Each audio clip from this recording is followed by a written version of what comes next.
testifying. The presenters obviously are not timed, but we appreciate you guys respect the time we have here. We have a fairly long day ahead of us. Quite a few witnesses. We have 5 bills. The order we're going to hear those bills. And I'm sorry for everybody just joining in. Welcome to Economic Matters. This is February 20th, 2022 or 2/2/22. It's a lucky day and we have a lot of bills, so hopefully we'll make it through them in a timely manner. First, we'll be hearing House Bill 305 from Delegate Kerr. Then we'll be hearing House Bill 270, Delegate Ebersol. House 295, Delegate Chi. And we have 2 bills by Delegate Love, House 135, House Bill 135 and House Bill 259. I know I'll be jumping off to perform a few interviews, so I'll let the Vice Chair know when it's his time to take over. So let's go ahead and start off with Delegate Kerr. Go ahead, sir. Thank you. Good afternoon, Chairman Wilson and Vice Chairman Crosby. I'm Delegate Ken Kerr here to present House Bill 305, Financial Institutions, Abandoned Property Records, Notice and Records. This is the 3rd year we've presented this bill, and I feel a need to give a little bit of history about got us where we are today. I'll try and be as concise and brief as possible, and I thank you for your indulgence. Abandoned property in the case of this bill involves assets on deposit at a financial institution that have had no activity for 3 years. After 3 years, this money goes through a process known as escheatment. A bank or financial institution has a responsibility to attempt to contact the asset's owner a single time with first-class mail at the owner's last known address. And this written notice informs the asset owner that they have 30 days to respond, or these funds will be turned over or escheated to the state. The comptroller then serves as the legal custodian of stocks, bonds, and savings accounts reported as abandoned by banks and other financial institutions. There are hundreds of thousands of records worth millions of dollars that are under the custody of the comptroller. So you're familiar with that large list of unclaimed property that he distributes every year, listing all of the escheated property. Unfortunately, with all the marketing materials, banks and financial institutions send advertising, credit cards, home equity loans, investment instruments. This first-class envelope is often disregarded as junk mail. This is especially true if the account holder has signed up for electronic statements and is not expecting to be communicated by a physical document delivered by the Postal Service. In my research into documents being disregarded as junk mail, I found out that 13,000 stimulus checks went uncashed in Maryland, and several news reports indicate that the recipient thought it was junk mail. So that's the case with my constituent who 3 years ago asked me to look into this escheatment notification practice to see if we could find a better solution. He had set aside money in several investment accounts he was using to self-fund his retirement. Not yet 50 years of age, he intended for this money to be safely held by the financial institution until he was ready to use it some 10 or 20 years in the future. The account in question had over $100,000 invested for retirement. He didn't add to it, he didn't withdraw from it, and 3 years later, it was considered abandoned and escheated. Having disregarded the 30-day notice as just another piece of junk mail, he only found out when he began preparing his income taxes and noticed a missing account. He was able to recover the funds through the process set up by the comptroller's office, but not before paying an early withdrawal penalty. As he was not yet 55 years of age, he couldn't access retirement accounts without paying a penalty. Of his $100,000, he was only able to get back $88,000. 3 years ago, we brought this bill in what we thought was a solution. If the account had over $10,000 in it, the escheatment notification from a bank or financial institution should be in the form of registered mail return receipt.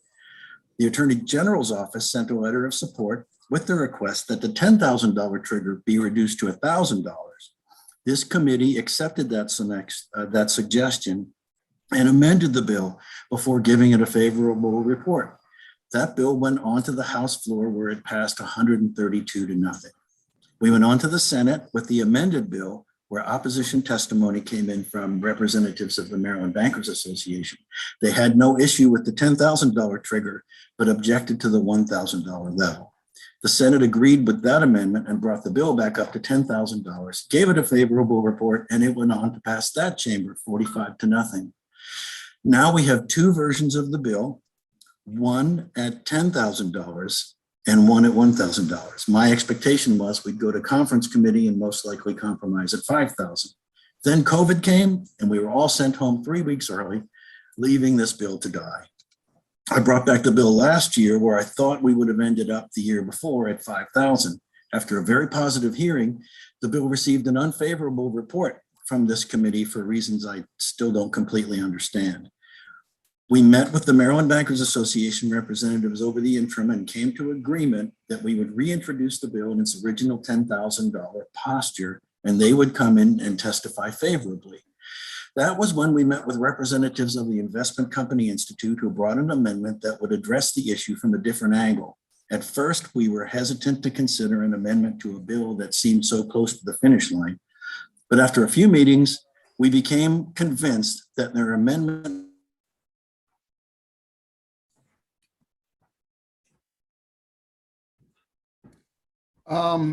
is anybody seeing Delegate Kerr freezing? I don't know if he knows. solution to the issue faced by my constituent and many others in the community. All the stakeholders over these 3 years, we request a favorable report. Mr. Chairman, I ask that you now call upon Tammy Salmon to explain the amendment.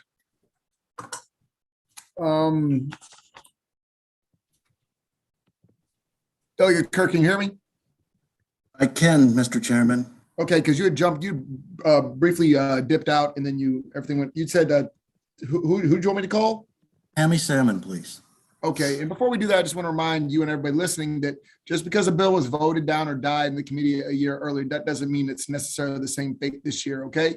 So I appreciate your presentation, and the next presenter will be Mrs. Tammy Salmon. Great. Thank you, Chair Wilson, Vice Chair Crosby, and members of the Economic Matters Committee. My name is Tammy Salmon, and I'm here today on behalf of the Investment Company Institute, which is the trade association for the mutual fund industry, and the 100 million mutual fund shareholders our members represent. The Institute supports HB 305 as amended because, without question, the revised bill will prevent financial accounts from being deemed abandoned and escheated to the state merely because for a 3-year period, the account owner failed to affirmatively contact the financial institution holding the account.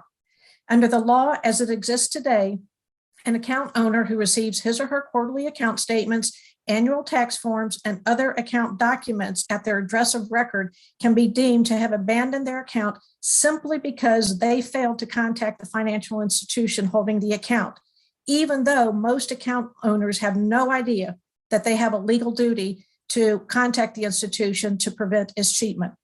Once an account is deemed abandoned, the law requires that it be turned over to the state and liquidated. When this happens, not only are the securities in the account sold, but it is not uncommon for the IRS to impose taxes and penalties on the owner due to the account's premature liquidation or because there were capital gains taxes owed on the account. The bill as amended will remedy the harm caused by the law deeming such accounts abandoned. It does so by ensuring that so long as a financial institution has a valid address for an account owner, the account cannot be presumed to have been abandoned by the owner. Under the revised bill, an account will only be deemed abandoned if, for a 3-year period, the financial institution does not have a valid address for the owner and the owner has not taken any action related to the account. These amendments will protect the hard-earned dollars of Maryland citizens from being escheated. It is for this reason that we strongly support the enactment of the bill. We also want to thank Delegate Kerr for recognizing the harm caused by the current law and introducing this bill to protect Maryland's account owners and the hard-earned dollars they have in their financial accounts. I'm happy to answer any questions you have. Thank you. Thank you, Ms. Salmon. Seeing no questions, going to our second witness, which is Neil Karkanis. Good afternoon, Chair Wilson and members of the Economic Matters Committee. For the record, Neil Karkanis on behalf of the League of Life and Health Insurers and the American Council of Life Insurers. Thanks for your time today. First of all, we truly appreciate Delegate Kerr's willingness to work with us and help get us together over the last week to work out any disagreements. I'm proud that the bill as amended came together through collaboration and true consensus. Sincere thanks to the Maryland Bankers Association, the Investment Company Institute, and the Securities Industry Financial Markets Association for working with us to get the bill in the right posture. I think Tammy is really the perfect person to answer any technical questions, but I do want to call her out in particular and say that after reading her letter regarding the bill, I immediately checked all my accounts to make sure they were okay. And I really appreciate her hard work in particular to help us get this right. So as a result of the compromise and kumbaya effort, I respectfully request that the committee vote favorable on House Bill 305 as amended. Thank you. Thank you, sir. Seeing no questions, we'll move on to Chris DePietro. Mr. Chairman, members of the committee, my name is Chris DePietro. I'm here on behalf of the Securities Industry and Financial Markets Association. I'm just going to basically do a Me Too on this. I want to thank Tammy for her effort from ICI, and I especially want to thank Delegate Kerr for listening to this coalition and truly making this a better process, not only to address the issue that his constituent had, but also for all Marylanders going forward. So we support the bill fully with the amendment. Thank you very much. Bye. Thank you very much, Mr. DePietro. Delegate Polari, you're not muted. Thank you. Rick, I'm sorry. Delegate Mounts, I see you have a question. Yeah, thanks, Chairman. And maybe I'm just missing the point, but talking about this bill, and I'm trying to recollect our discussions in the past. We're talking about abandoned property. So how do you send a certified letter to the apparent owner of abandoned property when, by definition, abandoned property, in some forms are properties that you don't know who the owner is? I believe the issue is it's not considered abandoned until they've made a good faith efforts to identify and notify the prior owner. It would not be considered abandoned right away. I apologize for jumping in, but go ahead, Chris. Well, I would, Mr. Chair, I would defer the question to Tammy. She's really the expert on this, and if Tammy, she's go ahead. available, I would ask her to answer that question. The notice that you're talking about, which was in the prior versions of the bill, would have required a certified mail to be sent to an account owner before the account is cheats. We're getting away from a notice that comes at the end of the process and instead moving up in the process and changing the trigger that will result in an account being deemed abandoned. Under the old law, if the account owner didn't contact the financial institution, then they get that notice. What we want to do is say if the institution has a valid address for the owner, it's never going to be presumed abandoned. So you never get to the point of having that notice. Okay, thank you, Delegate Queen. Thank you, Mr. Chairman. I was trying to put my hand in for the end, but my questions can be related to Chris as some of the others. You're listed as favorable with the amendment. Is the amendment been provided? You're good with what the bill is saying now? Is my question. Yes, Delegate. I believe Delegate Kerr, the amendments were going to be offered by the delegate to the committee. I believe his name is on the amendments. So I would hope that the council has those amendments in hand. Okay, and I just would like to make a comment to my colleague. I'm someone who when this bill came up 3 years ago, went to check. I get lots of email, I get lots of mail. I have forgotten about accounts that you take out years before you're getting to that age of retiring. And when you change jobs, you have money places that you forget you have it there. So it's not about abandoning property. It's about forgetting that you have stuff there that you think is not there for until retirement. So you don't have to do anything with it. So I have fallen into this category. And so I have lost money. And also my comment for the good delegate, I guess I would ask, your original bill did not have these amendments, correct? The original bill did not have the amendments. I it believe passed out of this house, correct? That's right. Do you feel that the amendments are? Do you feel the amendments are doing what you need the bill to do? Because I know many times we get our arms twisted almost behind our back, and we end up giving up much more, and the bill ends up becoming very shallow or hollow. And again, I understand people are signing on favorable with amendments. I understand that. We don't have those amendments yet. Do you believe the bill as amended does what you intended it to do? I do, Mr. Chairman. I'm convinced that the bill as amended is a stronger bill. That's what I wanted to hear. Thank you very much. All right, the next one to speak, Dr. No, Bob Inton. Mr. Chairman, Mr. Anton is tied up in another committee. I'm sure there's another committee where he's opposing a bill, so we'll go on to the next one. Mr. Jason Weintraub. Dr. Thank No you. Jr. Thank you, Chair Wilson. Good afternoon, Vice Chair Crosby, members of the committee. It's good to be with you today. I'll echo the previous witnesses here on behalf of the Maryland bankers. We urge a favorable with amendments report on House Bill 305. Thank you. Thank you for your succinct words. Seeing no questions, I believe we're done with this matter. Let's move on to Delegate Ebersol, House Bill 270. Is he on the line? I am here, Mr. Chair. Sorry, you caught me off guard. Didn't expect you to end quite that suddenly. So yes, thank you very much. Very efficient in this committee, sir. Thank you. You are. I have to get a one pager from you on how to improve.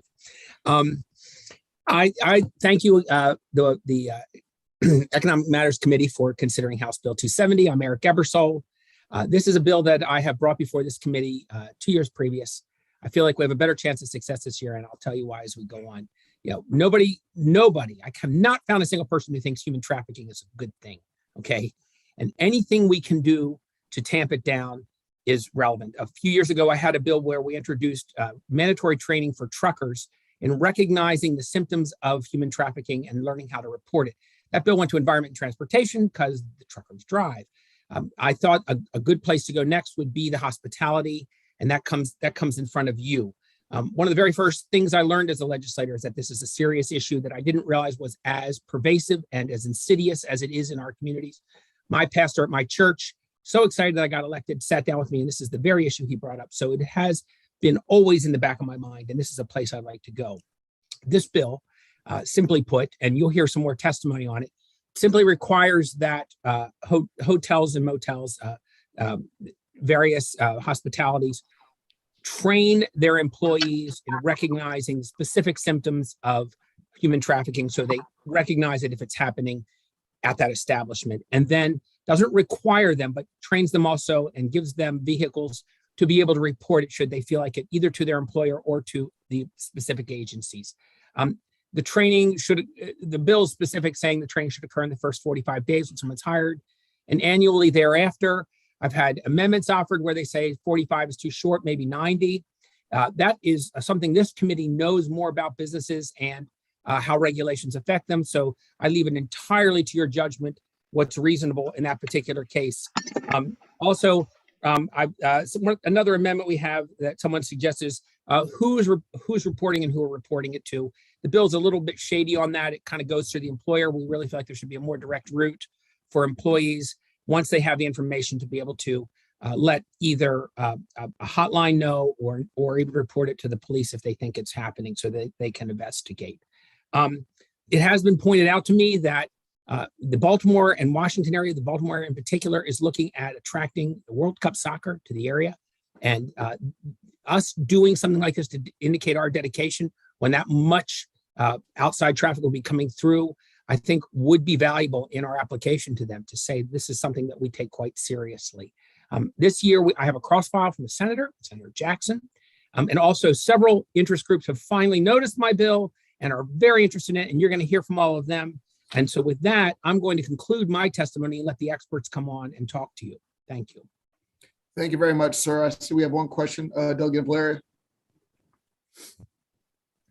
Yes, thank you. Yeah, I do remember the bill, Delegate Ebersol, and I remember a major problem with the bill last time. Let me ask you if you corrected it, that you included in this bill the Airbnbs and this new style where people can rent different type of rental units. And my problem is that, as you know, we're state lawmakers and we rent down here for 90 days from Airbnbs and different agencies.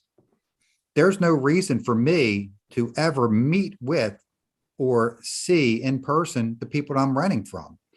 And so my problem with this bill is, why would you make someone in Pennsylvania who owns Airbnbs in the Maryland area have to be trained when they are never going to physically come in contact with whoever's renting the place. The cleaning crew comes in after the property is rented and the people have left, and they're there before the new ones come in. But your bill last year required them to take part in this. And I would think if there was a problem with human trafficking, it would be done the old fashioned way. The neighbors who live next door would say, hey, there's a problem going on over here. So it made no sense to me that in this new world of the internet and renting through the internet, I mean, I've rented in Florida, never met the people I was renting from, never came in contact with them. So have you changed it and fixed that? I don't have the problem for a hotel or a motel because there's physical bodies there. And I know the hotel and motel industry wanted the Airbnbs kept in the bill. So have you fixed that problem? So the short answer to the question is there's nothing to fix because short-term rentals are not in the bill. They were not in the bill in the past. My recollection of the exchange last year was someone on the committee suggested that we have short-term rentals in the bill. And for the very reasons you've stated, we found that to be untenable. So it was never in the bill. I said, if you could find a way to put them in and you thought it could work, I certainly would support that. So the bill is as it stood before without short-term rentals in it, without the problems you've cited. And so it has remained in that fashion, in the one that I think that you would prefer. So, and you would not support adding the short-term rentals in under the circumstances I just talked about, that you're not? Well, philosophically, I think it would be a great idea, but practically it would be very difficult, as you So explained. through practicality, you're saying, no, you wouldn't accept amendments for that. Well, thanks. I don't really accept or deny amendments here. That's up to the committee and the subcommittee chairs and the committee Okay. chairs and members of the committee. So thank you. Okay, is your name Eric Ebersol? I just want to find one thing you would agree with me on. Yes. Okay, thank you. I like your Delegate. glasses, Delegate Didn't Impleria. They agree look with that great. either, but okay, thank you, Delegate, thank you. Thank you, Delegate Impleria. Seeing no other questions, we'll move on to Amanda Rodriguez. Thank you, Chairman. Thank you, members of the committee. My name is Amanda Rodriguez. I am the legislative chair of the Maryland Human Trafficking Task Force. I'm also the executive director of Turnaround, which is a comprehensive anti-trafficking provider here in Baltimore County and Baltimore City. So for this bill in particular, the task force has testified in support of this bill every year that it has been introduced. It's an important step for us in moving forward in the fight against human trafficking. Particularly with this bill, human trafficking survivors, more likely than not in the state of Maryland, are going to be recovered in a hotel. So having our hoteliers and their employees trained, and then having a protocol or policy in place to ensure that those that are trained can then identify and get that information to the appropriate place is vitally important in our fight. There are several cases in Maryland that I can speak to. There was a hotel here in Baltimore County where they were well trained by law enforcement, had a very good relationship with them.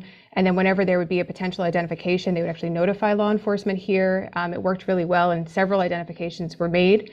In another case, there was a victim, a young victim, she was actually a child, who ran down to the front desk of the hotel. And in doing that, the person was, again, not trained, did not know who to call. And it ended up in the child being trafficked for a period of time after that, when really they could have had access at that moment to the appropriate resources. Maryland is a particularly high risk for trafficking. I know some of my other colleagues will speak to that and what is happening. But as I said before, training and procedures in this manner are vitally important in the fight against trafficking, and we would ask for a favorable report. Thank you very much. Delegate Employer, I take your hand was left up by accident. Yes, sorry. Yes, it was. Old guys and new technology. I got you. All right. Seeing no other questions, we'll move on to Stacy Ampero. Hello, nice to be with you this afternoon, Mr. Chairman, as well as members of the committee. I am an assistant state's attorney in Baltimore County. I've been handling the sex trafficking cases now since 2015. Part of this bill that we are asking for a favorable report on here from Baltimore County includes the record keeping aspect of these hotels and motels.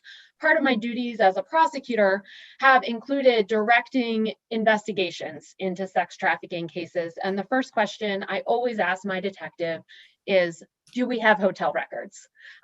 These hotel records are vital to being able to prove and successfully prosecute sex trafficking cases in Baltimore County.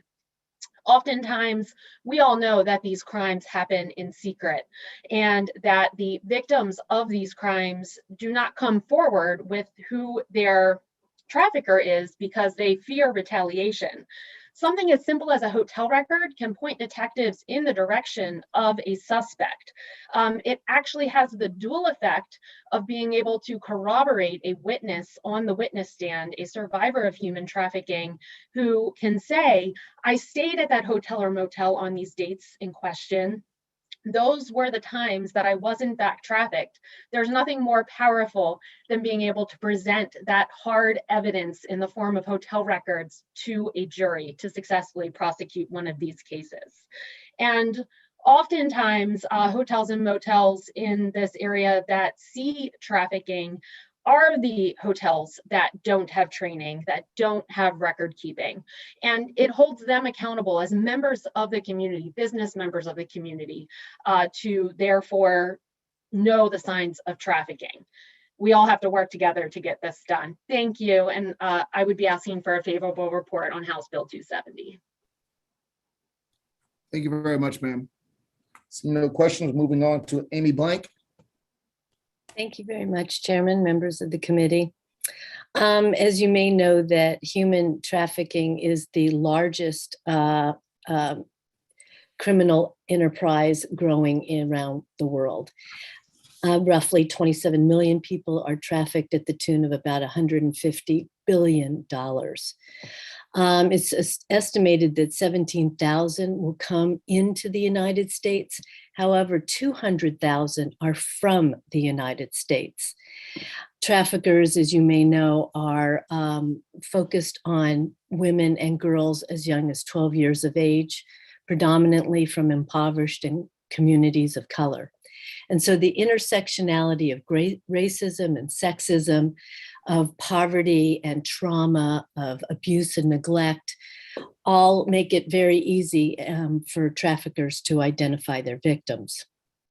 Maryland is in the intersection of this issue. All the major thoroughfares are coming through Maryland. The Port of Baltimore, I-95, I-70, BWI Airport, Amtrak, they all conveniently merge into our hospitality community, the Block, the convention center, the ballparks, the casino, and all the large hotels. So this makes it very easy for human traffickers to entrap, transport, and exploit their victims. And so you can see through reporting that all the counties that these thoroughfares are adjacent to have the highest reporting of victims. And just according to the Maryland Human Trafficking Task Force, our numbers are very old as of 2014, but nonetheless, the United States only investigated about 1,900 cases, of which they only prosecuted 253, and out of those, 174 were convicted. So we believe that this bill, working hand in hand with the innkeepers, will allow the state's attorneys to get the evidence they need to investigate, prosecute, and hopefully convict the perpetrators, as well as be able to find, recover, and help victims to get into a safe place. So the Baltimore County Commission for Women strongly urges your support. Thank you. Thank you very much. I see one question from Delegate Brooks. Thanks, Mr. Chair. Ms. Blake, what percent of these victims would you say are women? And the second question is, what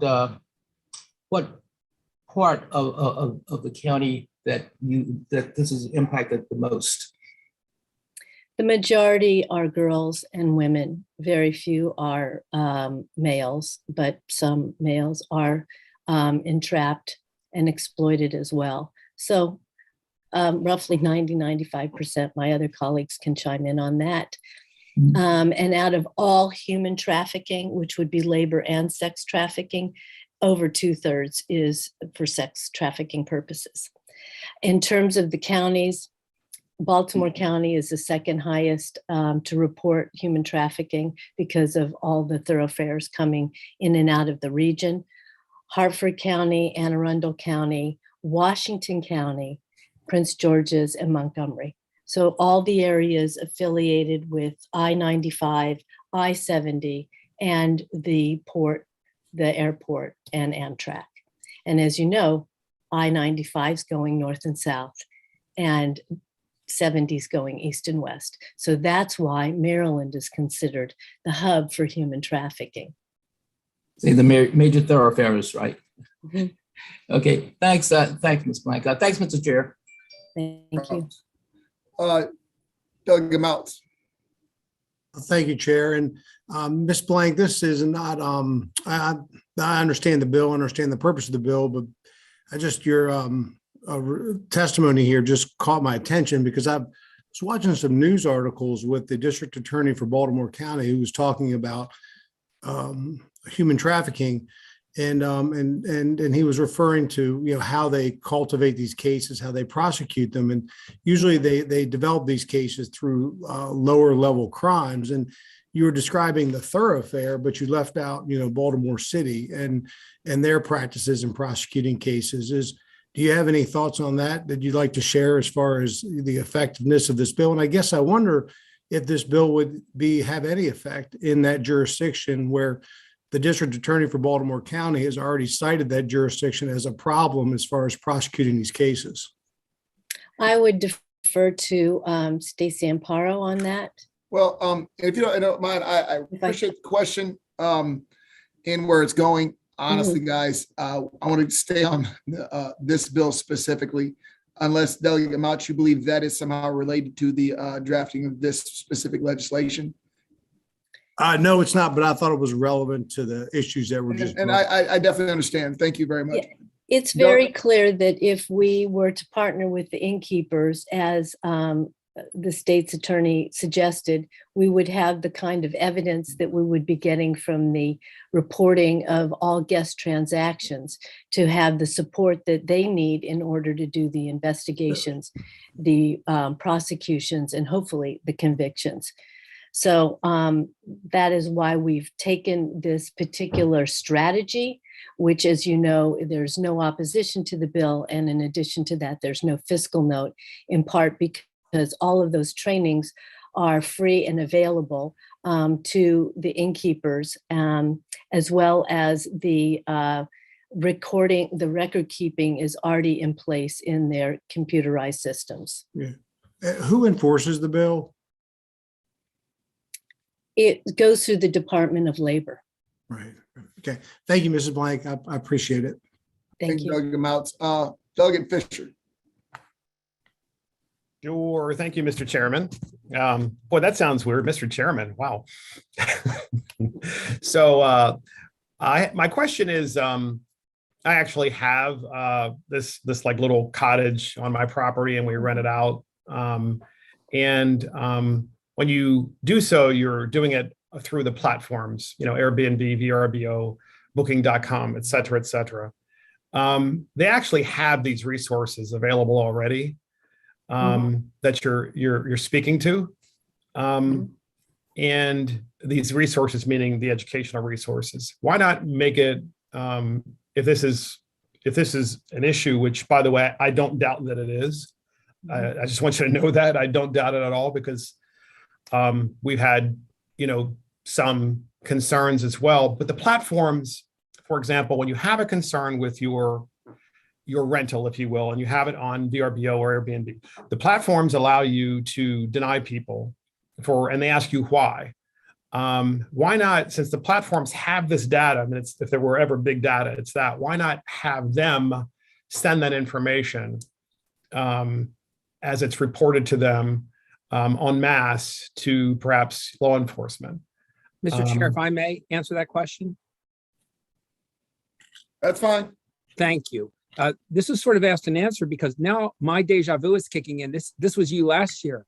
that when I referred with Delegate Impalaria to the fact that it had been suggested, and I said, if you can find a palatable way to do this, I think it's a great idea.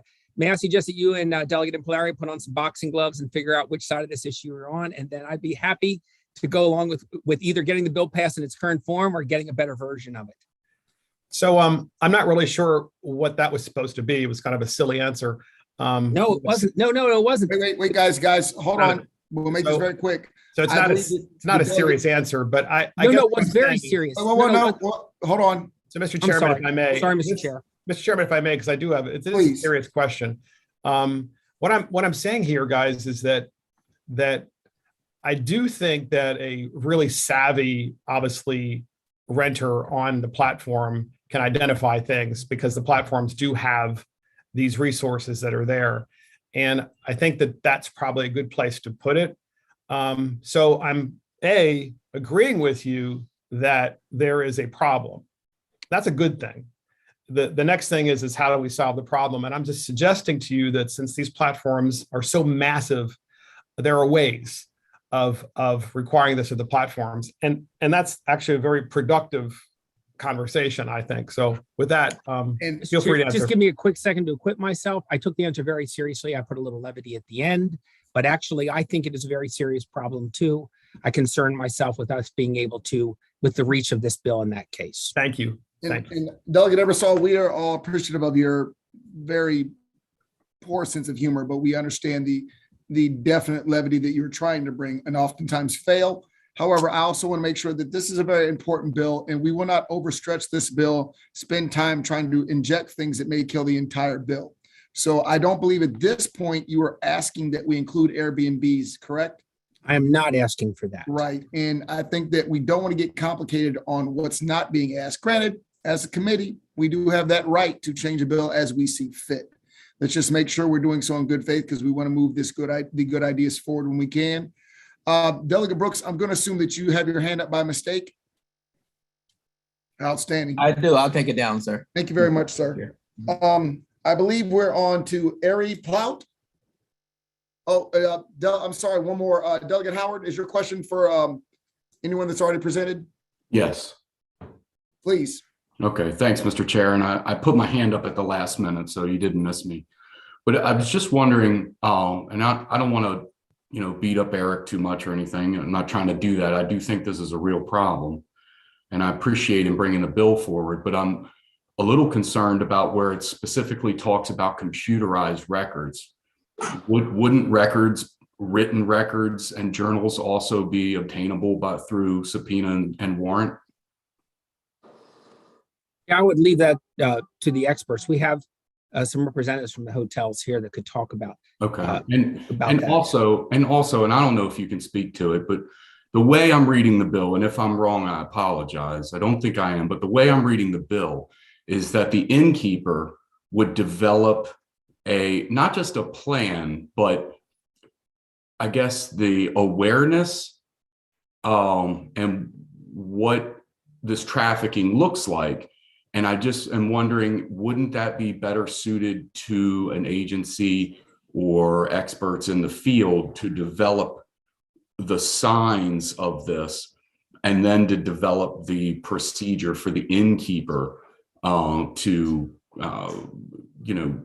disseminate that to their employees and make it the department and local law enforcement or state law enforcement aware? Delegate Howard, that's a great pickup. And actually, when we discussed amendments, I believe you're going to get a suggestion of one that removes the word develop from that sentence. Okay. And I'm not trying. No, it's a great pickup because we noticed it too. Eric, I'm not trying to beat up your bill. And the reason I'm asking about computers specifically is like I have the Clover system at my store and it's gone down a couple of times. And what I don't want is an innkeeper being overly cautious, worried about a civil violation, worried about a civil penalty, worried about a misdemeanor, because during a week span, there's been several days it's down, in a row. And during that span, they had to keep some written records or, those type of things so that they're overly cautious. And I also, Eric, if you could speak to it, because your bill talks about receipts, all receipts. Does that include like food and drink? Because it would seem to me that it would, because you would have to buy people food and drinks. But also, two, I don't want an innkeeper or anyone else to be like, oh my God, I don't have receipts for food and drinks that were purchases. Should I call the police or should I not? I don't want them to feel like they're in any way pinned. Do you see? And I'm sorry if I put that poorly, but do you see what I'm saying? I do. Yeah, like I said, we have representatives from the hoteliers here. And I think perhaps you can listen, right? as far as Yeah, that, okay. as far as those drill downs, it would probably be best. As far as you need. Okay. Briefly, sorry, Frank Boston, I would need you to mute your mic, please. Oops, sorry, sir. And I'm sure this has probably come to business reg subcommittee, but if a couple people would just very quickly, moving forward in testimony, touch on some of that. Okay. And ma'am, I apologize. The hands in the chat are just for delegates. So thank you very much. I'm sure if there's a question, somebody will be asking it to you shortly, and I'm giving an ample opportunity to answer. So our next witness is Ari Plout.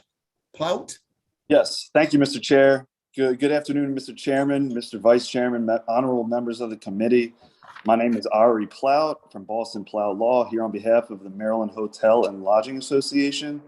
And in support of this bill with amendments, I have submitted the amendments via written testimony. The amendments are mostly non-substantive, just a few minor tweaks. And Miss Amy Rohr, who is the president of the Maryland Hotel Lodging Association, will speak more to those amendments. And I just wanted to say that our industry has been very proactive about tackling this issue. And we believe that a uniform law at the state level would be positive. Would be a positive thing to do in order to proceed in tackling this issue. And with that, Mr. Chair, stand by for any questions. That's all I wanted to say. Thank you. Thank you. Delegate Howard, I believe you have another question.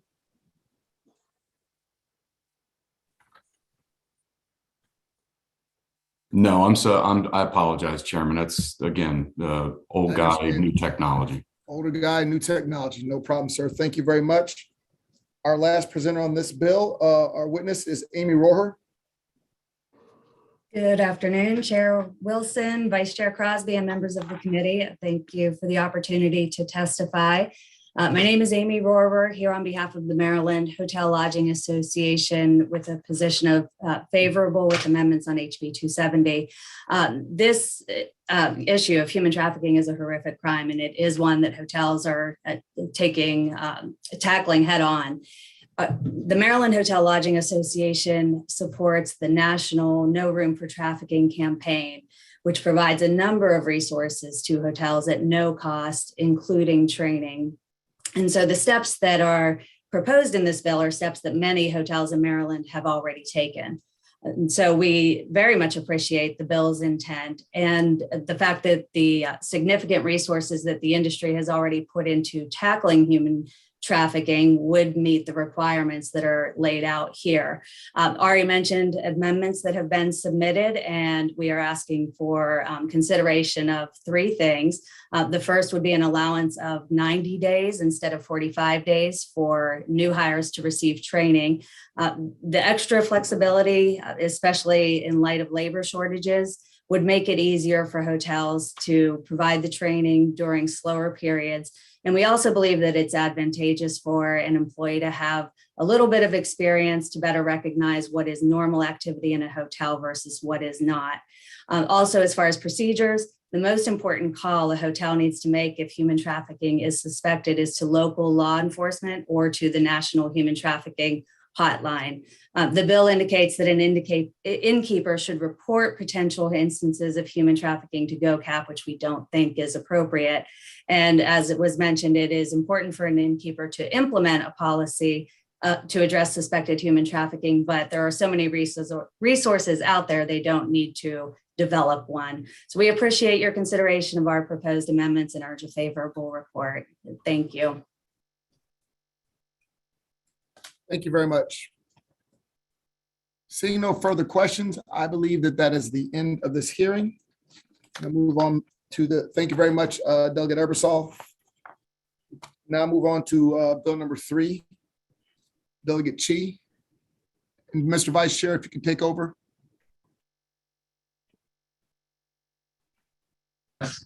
Delegate Chi.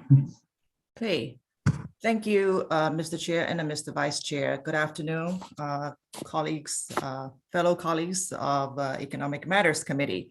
I am Delegate Lily Chi, and I am pleased to present my first ECM bill of this session, HB 295, the Informed Consumers Act of 2022, which stands for Integrity, Notification, and Fairness in online retail marketplaces for consumers. This legislation is a common sense bill that would require online marketplaces to collect, verify, and disclose certain information from high volume third-party sellers, including name, address, contact information, tax ID, and a bank account. Once they hit the certain threshold, that would make them what's called high volume third-party sellers. And in this bill, the definition of that is simply a seller that has hit the threshold of 200 or more transactions worth $5,000 or more in a continuous 12-month period. And of course, the bank account and tax ID information is only for verification purposes. That is not required, that would not be shared with the consumers. Why is this bill needed? Because as we all know, online shopping has exploded in recent years, and the pandemic has only accelerated that trend. Consumers are often confronted with a flood of choices of goods and sellers, and oftentimes we just have to trust our gut instinct. In fact, I bought a product worth hundreds of dollars online from a major vendor, but it turned out to be a counterfeit by a third-party seller, and I was not able to retrieve my refund. According to the Department of Homeland Security's 2020 report, the sale of fraudulent goods is a $509 billion criminal enterprise each year. And the retail theft accounts for around $45 billion in annual losses for retailers. And you will hear from some of them today. The ease of selling counterfeit, stolen, and fraudulent goods incentivizes organized retail crimes that have become a serious and growing issue that harms brick and mortar retailers, their employees, and ultimately consumers. This bill is based on the Department of Homeland Security's recommended best practices in its 2020 report on e-commerce platforms and third-party marketplaces. And that is to ensure the pre-sale identification of third-party sellers. As a result, similar legislation is being advanced in red and blue states. For example, Arkansas has just passed the Inform Act. Ohio has passed the both chambers and is waiting for the governor's signature. California passed it unanimously in the Senate, and Pennsylvania passed the House. And this bill has also been introduced in states like New Hampshire, Massachusetts, Washington, and West Virginia. You will hear from opposition panel that this bill will hurt small businesses, or that we can just add more resources to law enforcement to improve the situation. I am pleased that this bill has the support of the Maryland Retailers Association, which represents both big and small retailers, including many that are serious job creators and innovators of small businesses in Maryland.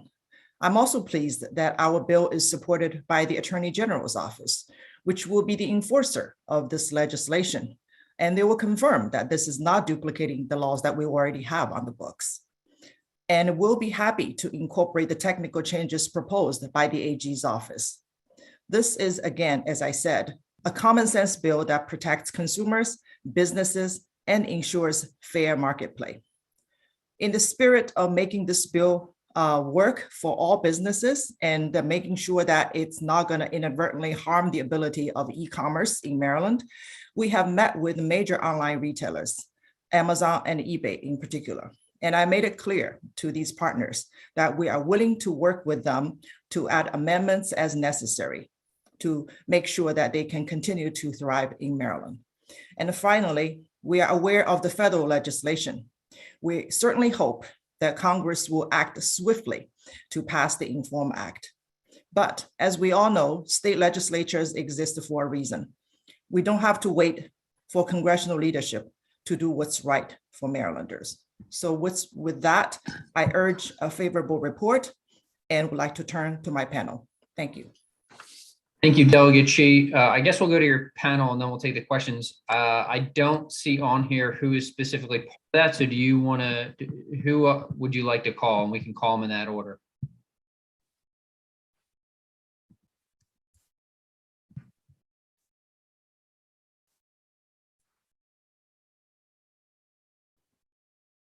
Oh, I'm sorry. I would like to call, hold on. I would like to call out Tommy Thompson. Okay, so first up, Tommy Thompson.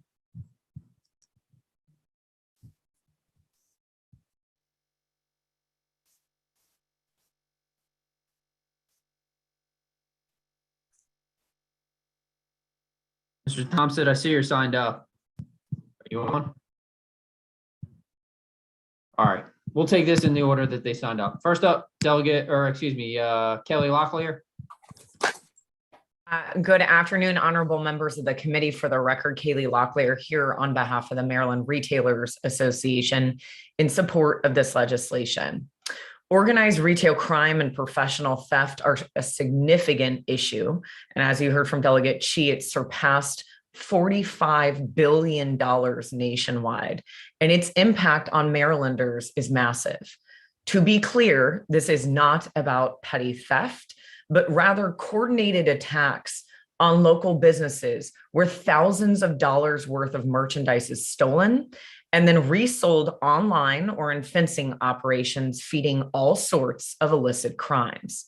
Not only do businesses miss out on lost revenue and have to pay for increased security and staff costs, consumers are impacted by these thefts in the form of higher prices, and the state misses out on lost sales tax revenue. These professional cases also tie up valuable police and judicial resources, and we must take them seriously. Our legislative committee met to discuss this bill this year, and we hope the concerns Amazon is going to share can be worked through, as they truly just come down to seller threshold or volume and the amount of days a third-party compliance and verification would need to occur in. Our members believe this is an easy and common sense solution to helping curb this ever-growing problem by creating third-party verification and transparency to stop these illegal businesses forming online. Thank you for your time and consideration, and we urge a favorable report. Thank you. Next up, Brian Gambarini.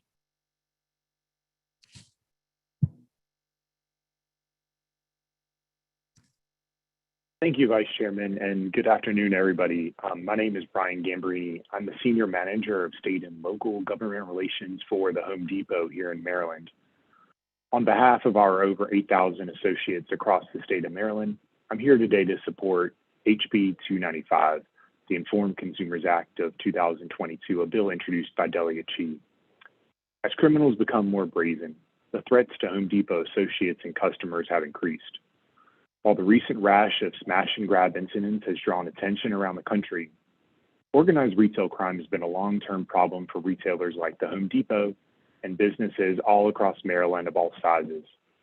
HB 295 gets at the incentive of organized retail crime, the ability for legal fencing operations to sell stolen products easily, quickly, and anonymously online. Under HB 295, high-volume sellers are being asked to provide 6 basic pieces of information to the online marketplaces that any legitimate business should be willing to share. This information would then be verified by the online marketplaces and their third-party partners, and then under this bill, portions of that information would be disclosed to consumers in Maryland, so they know who and where they are making purchases from. It also assures that consumers have the ability to communicate with the seller if the product is damaged or defective. Historically, Maryland has had strong laws regulating transactions at pawn shops, but now that pawn shop has moved online. We need laws that are going to keep up with these changing shopping patterns of consumers. As Delegate Chi mentioned, a number of states, over 20 around the country, are considering similar bills, and the U.S. Congress is considering an Informed Consumers Act of its own. Our belief is that Maryland consumers cannot wait any longer to act because criminals are not going to wait around until the federal government acts on this issue.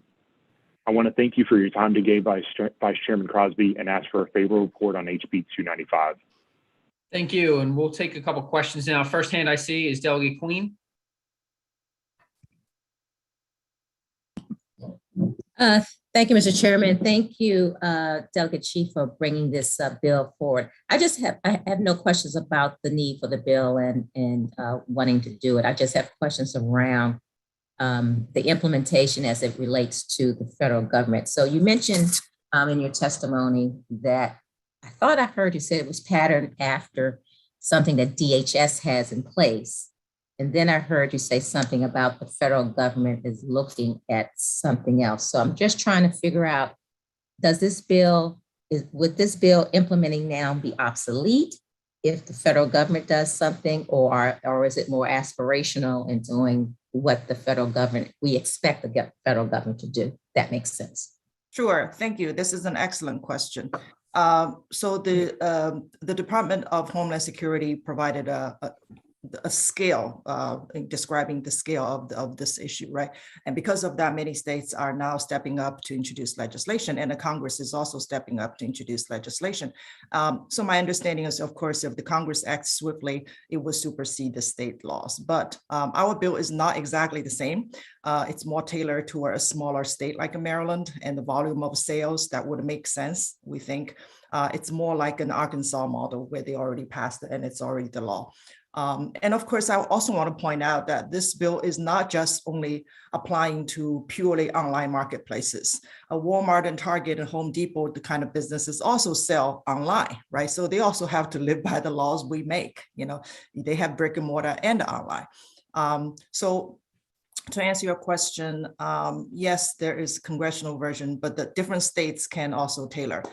We are willing to certainly, align more closely with the federal version, which I believe the opposition panel actually supports. So we are all in support of the spirit of fighting the counterfeit, fraudulent conducts and weed out bad players. It's just a matter of degree of how to do it.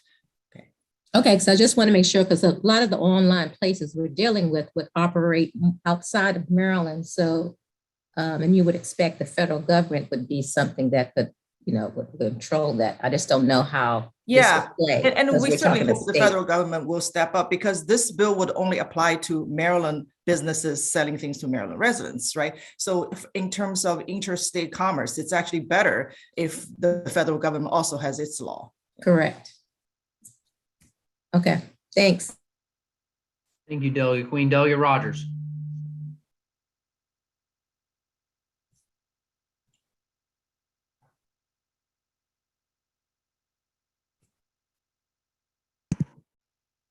Delegate Rogers. Guess he went to unmute and left the meeting. Delegate Aaron. No, thank you, Mr. Chair. Mr. Vice Chair, I apologize for that. My question is for Ms. Locklear, and I just wanted to ask if your membership was unanimous in its support for this bill. Thank you for the opportunity to explain our legislative process, because we actually never talked about this. Our legislative committee works by majority rule. It was almost unanimous, except for Amazon voted against it. Okay, thank you, Ms. Locklear. And Mr. Chair, if I could have a follow-up for Mr. Gambarini. Go ahead. And that's, you talked about some of the elements of information that's required. And do you think providing those various pieces of information, email, address, those sort of things are going to stop the criminal activity that you mentioned that we're currently facing? Thank you, Delegate. I appreciate that question, sir. What I can speak to is that basic information is what any legitimate business that operates online should be willing and able to provide, sir. So if they're going to provide that information, I think that's one of the goals of the Informed Consumers Act that Delegate Chi has brought forward, is to increase transparency and basically hit at the anonymous nature of right now selling on online marketplaces. So that basic information, any legitimate business that's going to be willing and able to operate is going to be able to provide those respective things. So hopefully that's helpful to answer your question, sir. I mean, it's close. I'll just go with that for now, but thank you, Mr. Vice Chair, for allowing me to ask the question. Yep. And just a reminder to everybody, the chat is only for members. And if that individual isn't signed up, he or she cannot testify. Delegate Aaron's. Thank you, Mr. Vice Chair. This question's for Ms. Locklear. When you took this vote and discussed this process, now, first of all, I do like the bill. I like the concept of the bill. I do understand the federal things coming out also, and there's some angst as to if we should wait or not. But on this bill, did your members discuss anything about alternatives to this bill? Because you're putting the impetus on this bill on a lot of people that have been honestly doing business throughout the years with the online system. Did you talk about any of that? So I would say that a brick and mortar business certainly has to provide this information to the state. So to me, it's kind of ridiculous that we allow these third-party online sellers to be selling and not have any sort of transparency out there. And you heard Delegate Chi talk about an instance earlier where if we truly don't know who these third-party sellers are, God forbid you have a problem with your transaction, you're not going to be able to track them down. And I think the bigger problem we're trying to get at here is in organized retail crime, making some fake third-party account online, not having to provide any information to somebody makes it really easy to turn around and sell those stolen goods. Yes, we did have conversations about this. Numerous members spoke up and talked about this bill. Well, I guess I'm leading this to a point where, was there a lot of conversation about how come we're allowing all this crime to occur, the punishment for these crimes, the fact that somebody can walk into I don't want to use a name, but a big box store, and you have to, if you want to require, you have to get out a lock and key and they have to carry it up. Nobody's pushing and pressuring these people to just walk in there and steal that.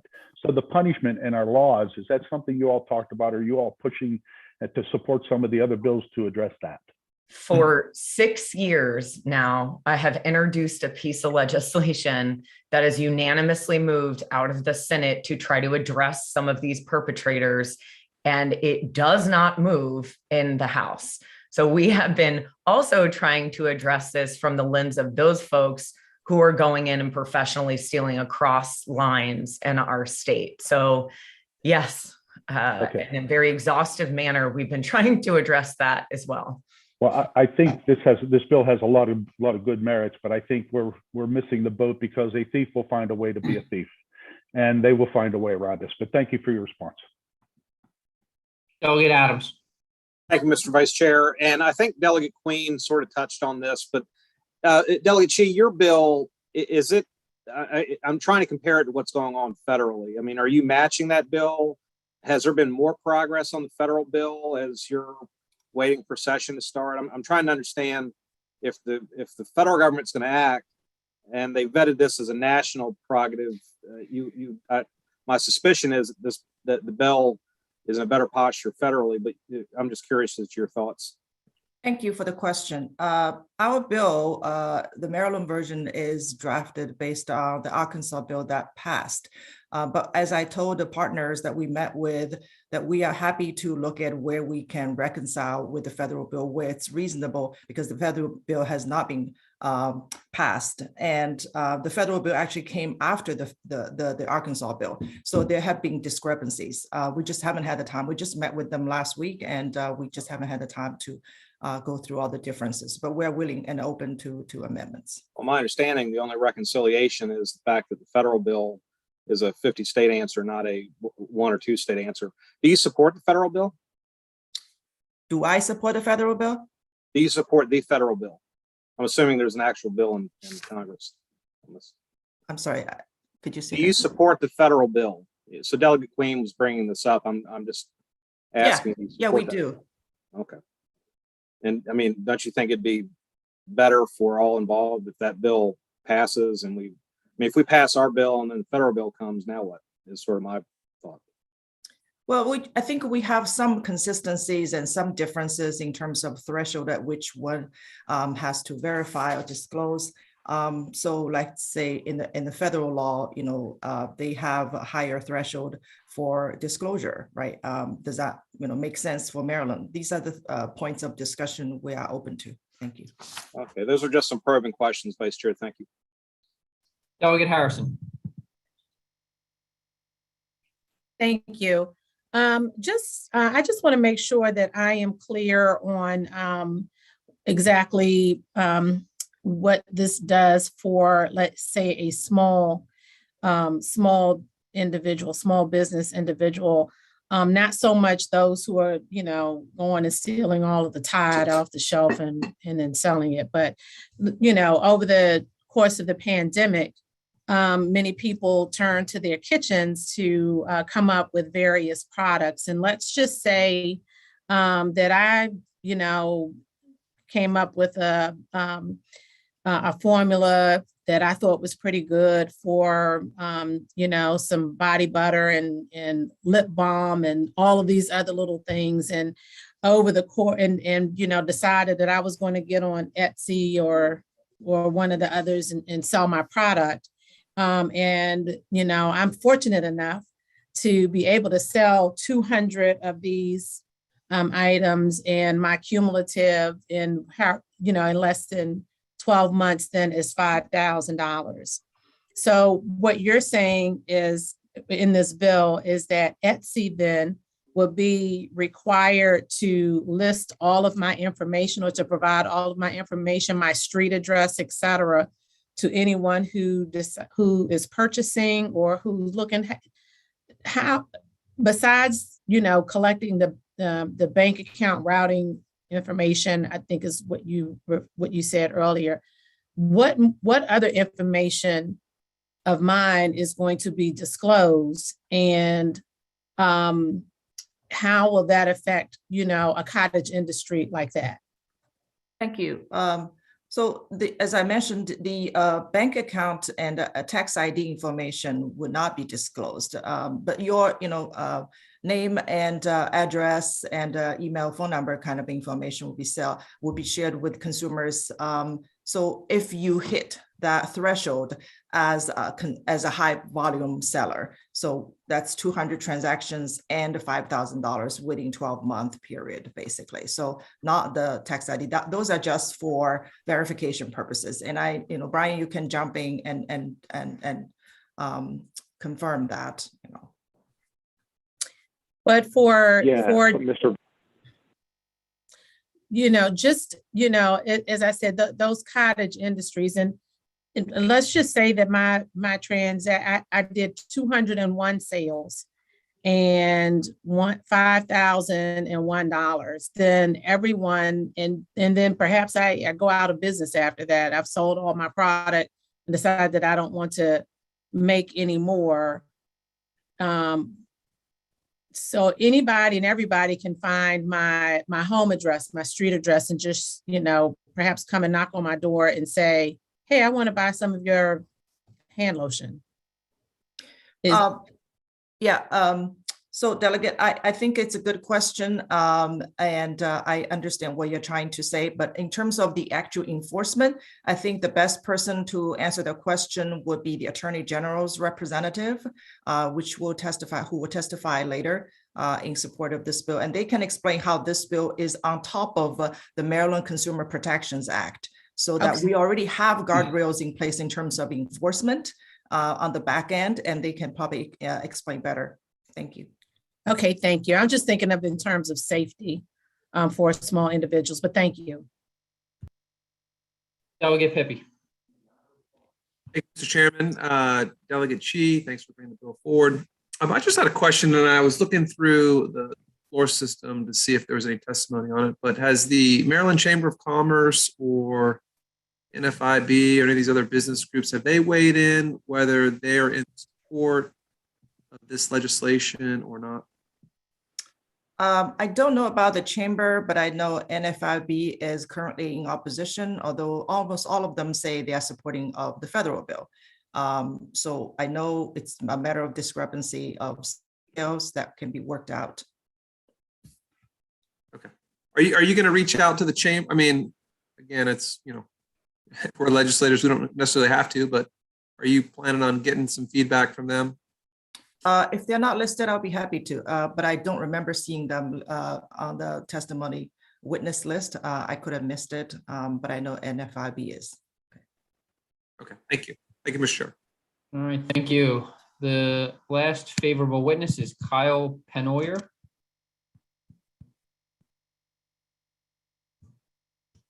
Mr. Penoyer, are you on? Hey, good afternoon, Chairman Wilson, Vice Chair Crosby, and members of the committee.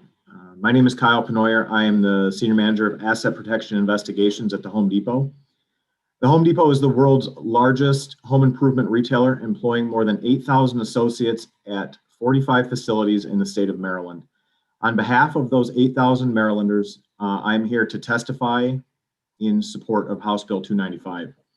Sophisticated rings of criminals are brazenly stealing large amounts of product like power tools and other high theft items from our store shelves and reselling them anonymously online. These criminals are a threat to customers, our associates, and our goal of creating a safe shopping experience for all. By focusing on one of the roots of the problem, anonymous sales online, we can work to restore order by deterring these egregious crimes. Here in Maryland, the Home Depot was a recent victim of a large organized crime ring in Waldorf and Charles County. As reported by WTOP, stolen property valued at over $100,000 was found at his store and storage unit. He had been using boosters to do his thefts. House Bill 295 includes common sense measures that ensure legitimate businesses and consumers in Maryland and across the country are better protected by bringing transparency and accountability to third-party sellers online while protecting consumers and legitimate businesses, including entrepreneurs who use marketplaces to grow their business. In short, House Bill 295 requires online marketplaces to verify third-party sellers' basic business information if they are selling high volumes of new and unused consumer goods. It makes this information transparent to the consumer so they can make informed purchasing decisions and have recourse if a purchase is found to be stolen or counterfeit. Organized retail crime is a growing problem for all retailers, and the Home Depot is fighting it on all fronts through the use of technology and other theft deterrents in our stores. These include increased security, secured enclosures around high valuable items such as portable power tools and batteries, locking shopping carts, return policy modifications, and investing in a team of dedicated investigators. We're also launching a new initiative called Point of Sale Activation that utilizes— Sir, I'm gonna need you to wrap it up. Okay, utilizes new technology basically to activate items that are paid for through POS. So I ask for a favorable report on House Bill 295. Delegate Fisher, do you have a question? My screen. I do for the Go gentleman. ahead. Thank you, Mr. Vice Chairman. The question is for the gentleman from Home Depot. So, sir, are you a lobbyist for Home Depot or you're an employee of the Home Depot? No, I'm an employee of Home Depot. Okay. And I just want you to know I'm extremely sympathetic to what's happening to retail. So I'm going to start off with that qualification. My question to you is, what does Home Depot do when you have, these kinds of smash and grab kinds of things that are going on? Do you have officers, like security officers that you guys hire internally that are in the store? Yeah, we have a multifaceted kind of approach to our security measures. So not only do we have folks in our stores that can handle situations like this, we also have kind of what I was referring to, an entire corporate investigation team that handles more of the large scale theft rings that happen across our stores. Do most of the thefts come from employees? Hard to quantify, but I would say that the majority of the theft is actually external related, not employee related. And when you do catch someone and they have, power equipment, obviously, which is quite valuable, and I would imagine pretty easy to sell, and you I presume that you caught them in the store, they're stealing, you call the police, and then what happens? In a typical shoplifting, it's based on jurisdiction, and we Okay. have Fair different enough. jurisdictions all over the place. That some they will end up being arrested, some they will be ticketed and released. Some in some places we don't even have law enforcement that will show up unless the offense is violent, and in that case, then our folks will handle that kind of from start to finish. So it's fair to say then, at least in this state, since that's what this bill would apply to, that there seems to be an enforcement issue by the or prosecution issue or both, when you do turn someone over and there is a revolving door where they go into jail, they come out, and there's no true teaching moment or skin in the game for that individual to make restitution, so that they don't do it again. Well, that is part of it. The other side, though, is, again, we're going after this is more aimed at the large scale organized crime operations, not shoplifting. It's not petty shoplifting. It's again, driving that demand of those folks into our building to then turn around, ultimately make a profit and be able to resell. And again, I appreciate that, and I'm very sympathetic, but to me, stealing is stealing. Doesn't matter how little or how much you steal. And so I just wanted to ask that question to clarify, if you have the revolving door theft happening where maybe they'll go to one Home Depot store and steal 20 items and then come back to another even after having been arrested. I strongly suspect that that's actually happening because we're not actually having people spend time in prison to serve time or to make restitution, where there's a true teaching moment and skin in the game of the criminal. I presume you've had that experience as well? We see a number of shoplifters in our stores. Again, this isn't really got it in relation to that. Thank you. Appreciate it. Thank you. And Mr. Penoyer, I apologize if it was a little harsh. I'm just thinking about the numerous witnesses behind you. Didn't mean to just cut you off. We try to keep everybody at 2 minutes. So my apologies. No problem. We will turn to the right corner. First up, Christopher Gilrine. Thank you, Vice Chair Crosby and members of the committee. My name is Chris Gilrain, representing TechNet. We're an industry association made up of more than 85 companies throughout the innovation economy. I appreciate the opportunity to weigh in on some of our concerns with HB 295. Put simply, as the bill is currently drafted, it would require online marketplaces to post the contact information of sellers online for anyone to see and use as they choose. This would include Maryland residents who use these platforms as a means to sell their handmade crafts, as well as small businesses that rely on online marketplace sales as a key driver of their incomes. Under this bill, anyone who meets a threshold of $5,000 in sales in a 12-month period would have to, within 24 hours, provide the marketplace with tax information, government ID, contact information, and an address. If they can't meet that turnaround time, and many of these are 1 or 2 person operations, or if they prefer not to have their contact information posted publicly, the marketplace has to suspend their account, cutting off a vital source of income for them. In contrast, there's a federal compromise bill that several TechNet members and a lot of the proponents of HB 295 have agreed to that addresses many of the privacy concerns that we have with this version. It also has the benefit of being a national standard as opposed to trying to dictate how these global online marketplaces operate on a state-by-state basis.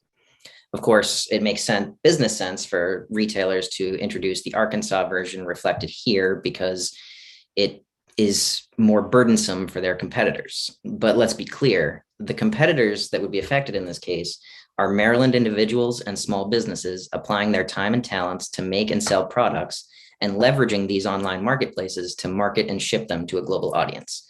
HB 295 would create significant unnecessary friction in that very successful partnership. We ask that the committee not advance this bill and allow the much fairer, more privacy-focused compromise language to play out at the federal level. Thank you, and I look forward to answering any questions. Thank you. Bill Kress. Thank you, Mr. Chairman, members of the committee. My name is Bill Kress. I'm here today on behalf of eBay. We all are also opposed to this legislation. I would certainly support the comments of Mr. Gilrain. Let's get into the details of this bill. eBay is a company that uses best practices when it comes to verifying sellers and collecting that information and make sure that customers are satisfied with their purchases. This bill actually, we think, would hurt consumer protections. And it may be counterintuitive to you to think about that, but publishing someone's address, email, and telephone number online, where there are communications going back and forth between the buyer and the seller without the third-party platform being involved, is troublesome to eBay.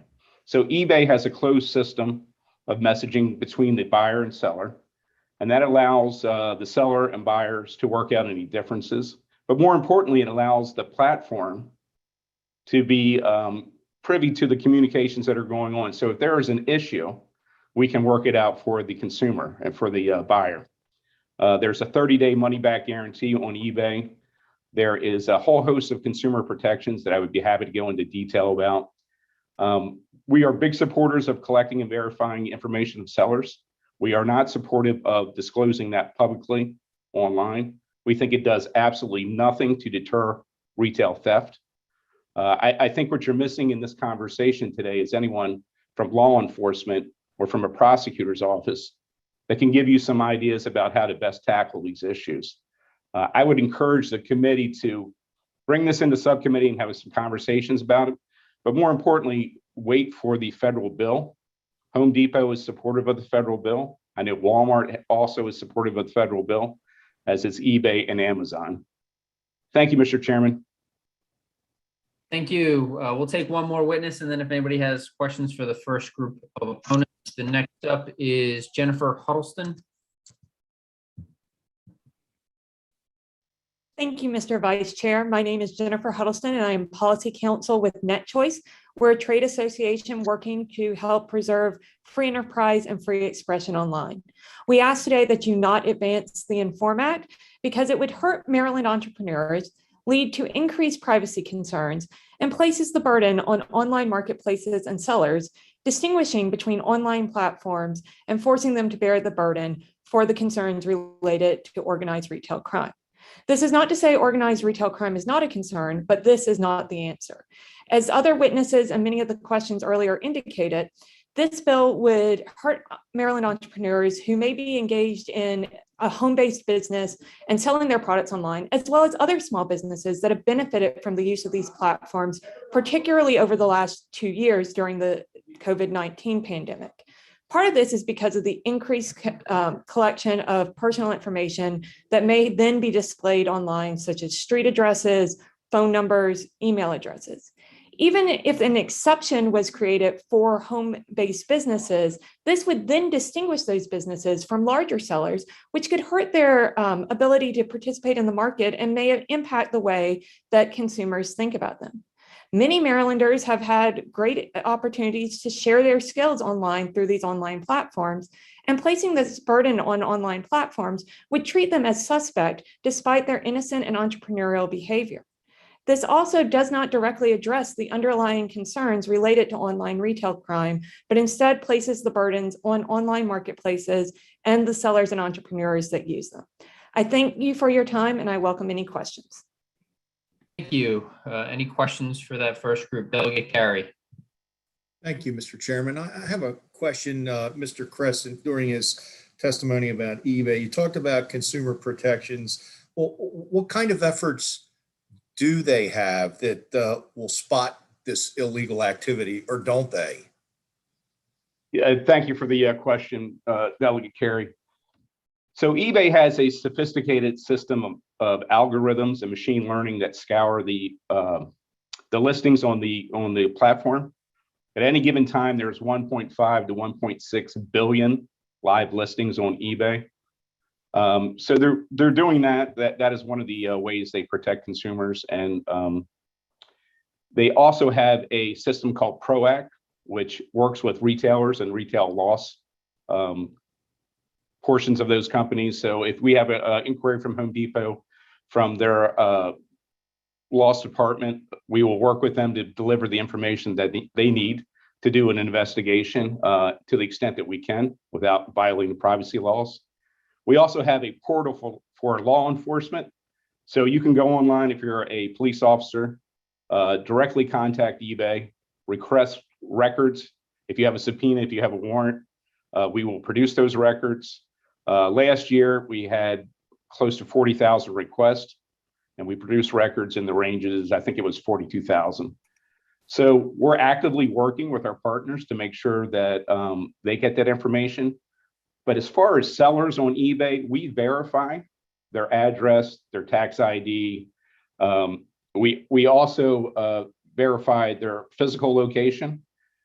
We have more flexibility than this bill provides for those verifications, and that's certainly an issue that we would like to address. So there are all sorts of ways to handle these issues that really aren't contemplated by this bill, and in some cases, this bill goes in the wrong direction. Thank you, Mr. Kress. And Mr. Chair, as you can see, I might be old, but I put my hand down. We appreciate it. Delegate Shi. Thank you, Mr. Vice Chair. I just want to make a correction on record in response to Jessica, Delegate Pippi's question about NFIB. Actually, it was my mistake when I was looking at a lineup of all the witnesses who submitted. NFIB has no position on this issue. We just confirmed with them. So thank you for your question. And also, I just want to mention that these days, as a consumer, if I want to check out the credibility of any business, I just Google, right? And you can see, the name and address and the phone number, maybe not email, but all that information is already online. So this is really no different from what we expect online marketplace to provide, So I don't know what is the big deal of requiring online retailers or sellers to do what they would do in brick and mortar transactions. And of course, we're talking about e-commerce. So yeah, email makes a lot of sense in terms of form of contact information. And I also want to say, a lot of the oppositions would say, we're already doing it. We're already spending hundreds of millions of dollars to combat this. If there's an issue, then we can do more. And also, if you're already doing it, then what's the harm of putting in guardrail to codify what you're already doing consistently across the board? So thank you. Okay, next up, Frank Boston. Yep. Good afternoon, Mr. Vice Chair and members of the committee. I'm Frank Boston III, and I'm here today. I'm an attorney, a legislative lawyer representing Amazon. First of all, I want to thank Delegate Shi for meeting with us. We did have a very good meeting and a good conversation, but nevertheless, at least at this time, we stand opposed to the bill. A little bit about us. We have 31,000 people in Maryland selling on Amazon a day for businesses that are based in Maryland. We have 29,000 employees in Maryland. We have a team of 10,000 people who work on theft and loss prevention to be minimized alone. And so here's my concerns. If there is a federal compromise with all parties involved, Home Depot, Amazon, eBay, Walmart, and others, then why would the proponents of the bill come to Maryland to try to introduce something that's different from what they've already agreed on? There's a federal bill, and that's moving through Congress, and it has the agreement of all parties. So why come to the state and seek something different? Other bills, there have been 17 bills killed in other states. One passed in Arkansas, home of Walmart, so that makes sense. And where's law enforcement today? They aren't here because I can say, at least for Amazon, we have an excellent working relationship with them, and we work through these problems. Myself had brokered one of those relationships. The last thing I want to say, Delegate Harrison, you're right. This bill will have a chilling effect on the mom and pops sellers, the small sellers from entering the marketplace online. There are privacy concerns. The names, emails, phone numbers now have to be disclosed to the world, and it can lead to fraud and harassment. And that is clearly a concern for us. None of this is in the federal bill. Finally, the threshold of 5K goes right to that point. It hurts the small sellers, mom and pops. That's a very extreme low threshold. For those reasons, at this time, we oppose the bill. Thank you, Mr. Boston. And I guess I would just, add, we'll look for the congressional bill in 2045 when they finally do something. It's actually moving through the House. It is actually moving through the House. things take a little bit more time down the road or up the road, wherever you are in the state. Right, but I think the important point, Mr. Vice Chairman, is that's the bill that has a compromise of all parties. Why are we doing something different here in Maryland? Not going to fight you on it right now. Anyway, moving on, Mr. Mike Chutley. Mr. Vice Chair, I believe Mike Chutley signed up on behalf of Amazon, but you should have a Caroline Joyner. Yep. She's next. Caroline Joyner. We aren't going to be repetitive, so she'll just do the testimony. Yep. Thank you. First, I want to apologize for the strange message that I put in the chat. I touched my VPN and it just put my code in there. So it's not some coded message. Sorry about that. Good afternoon, Chairman Wilson and Vice Chair Crosby, members of the committee. Thank you for the opportunity to testify today in opposition to House Bill 295. Unfortunately, HB 295 is not the right approach to fighting organized retail theft. We oppose this bill because it will hurt small businesses that sell online and do nothing to actually prevent fraud and abuse. Customer trust is central to everything we do at Amazon. That's why Amazon has the processes, technology, and teams in place to protect our sellers and customers by preventing fraudulent activity before it occurs. We leverage advanced technology and expert investigators to verify a potential seller's identity, ensure that only authentic and legal products are sold in our store. On top of these preventative efforts, we believe a more effective way to stop organized retail theft is just to provide greater resources for law enforcement to go after the criminals. We have joined forces with attorneys general in states like Illinois and Utah to establish retail crime task forces. And as Mr. Boston said, we also support the consensus legislation at the federal level, HR 5520, which has been amended to address some concerns from small sellers. It gives online marketplaces more flexibility in how we stop bad actors and does not favor one business model over another. But most importantly, it also establishes a federal standard and prevents an unworkable patchwork of state regulations that would be hard for small businesses to navigate. Thanks for the opportunity to testify. I'm happy to answer any questions. Thank you. Just a reminder, can everybody please go on mute? Not sure where I'm hearing the music. Next up, we have Montana Williams. Good afternoon, Vice Chair Crosby and members of the committee. My name is Montana Williams, and I'm the Director of State and Local Public Policy with the Chamber of Progress, a tech industry coalition promoting technology's progressive future. Our organization works to ensure that all Americans benefit from technological leaps. Our corporate partners do include Amazon, Google, and Meta, but our partner companies don't have a vote or veto over our positions. We appreciate your commitment to combat organized crime, but we do urge your committee to please oppose HB 295. First, HB 295 would make small online sellers collateral damage in Walmart's battle against Amazon. Brick and mortar marketplace giants are trying to stifle competition and will ultimately hurt Etsy artisans, eBay sellers, and other online micro businesses.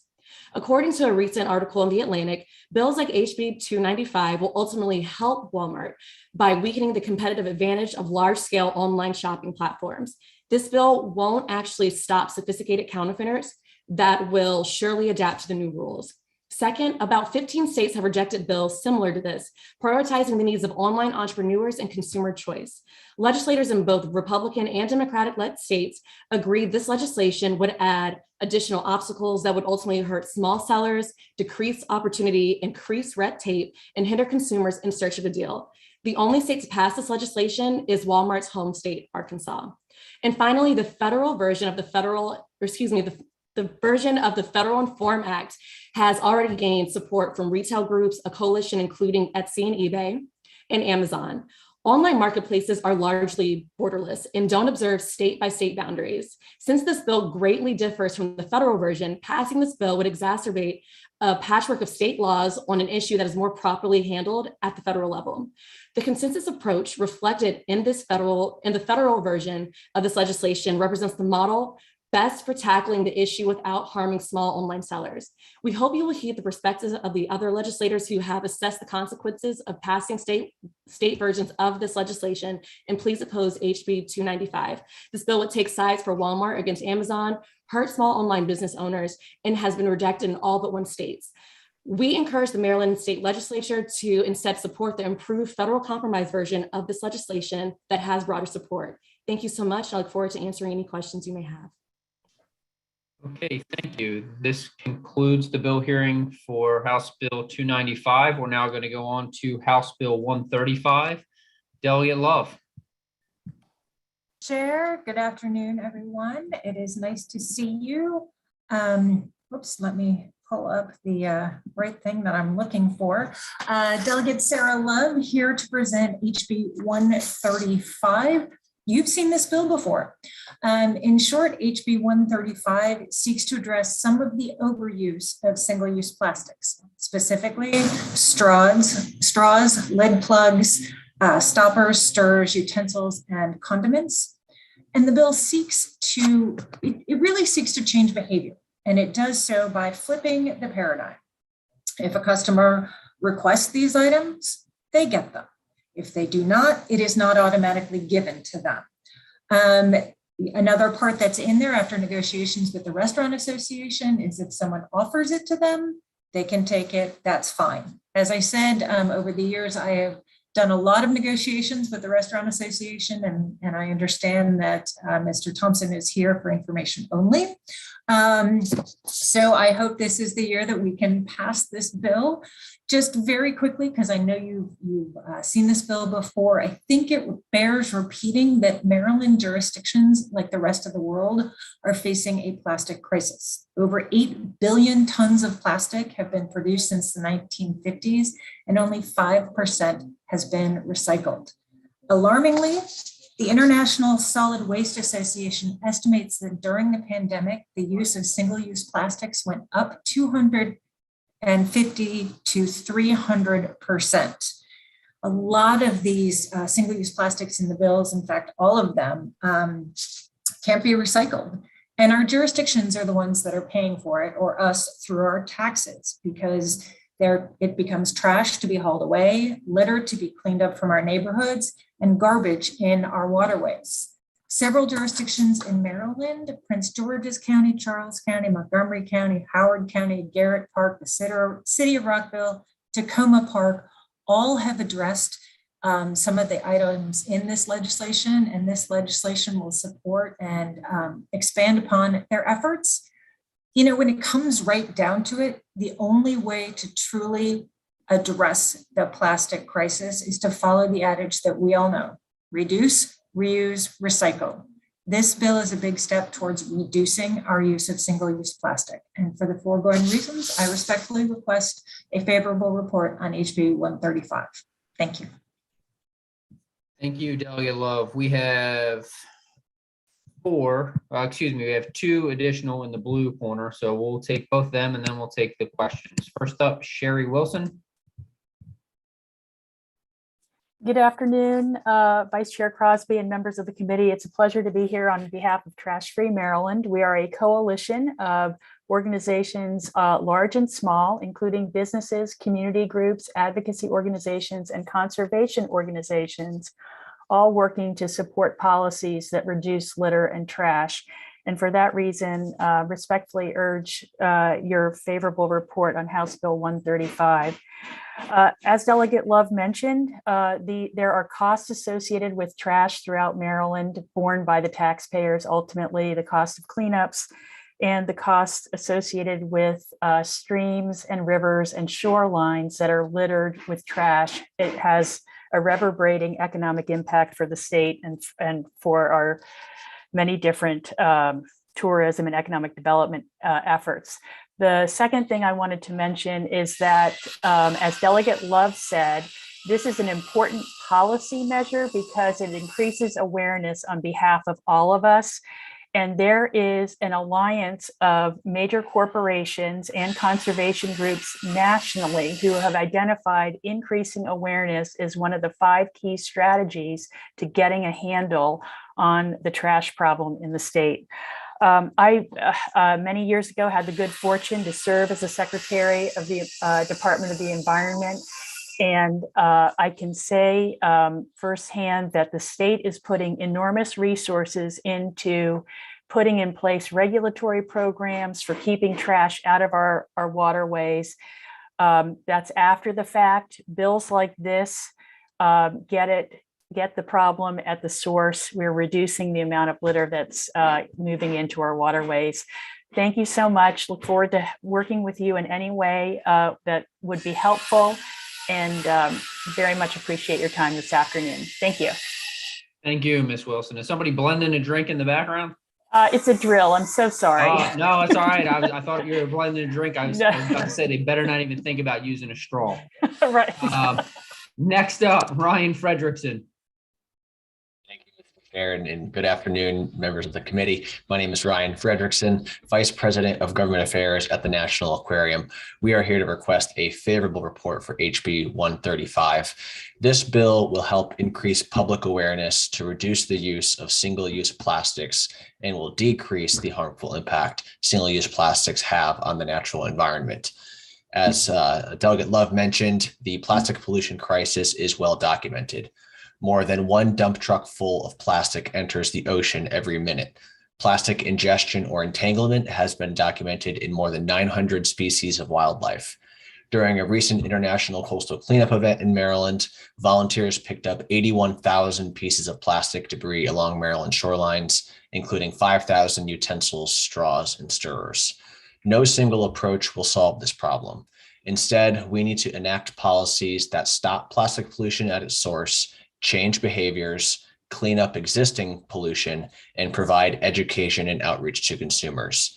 HB 135 is a step in the right direction because it will help change consumer behavior. You need only look at the items called out in this bill to see why reduction is important. Plastic straws and utensils are not recyclable.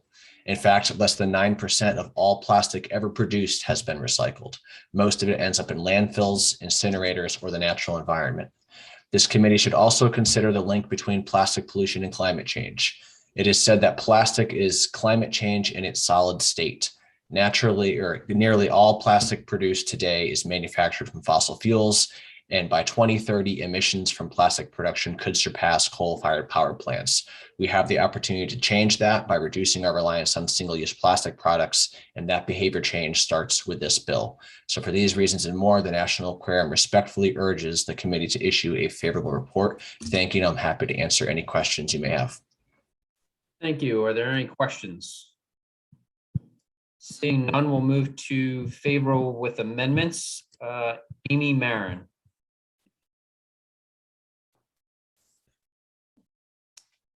Good afternoon, Mr. Chair and members of the committee.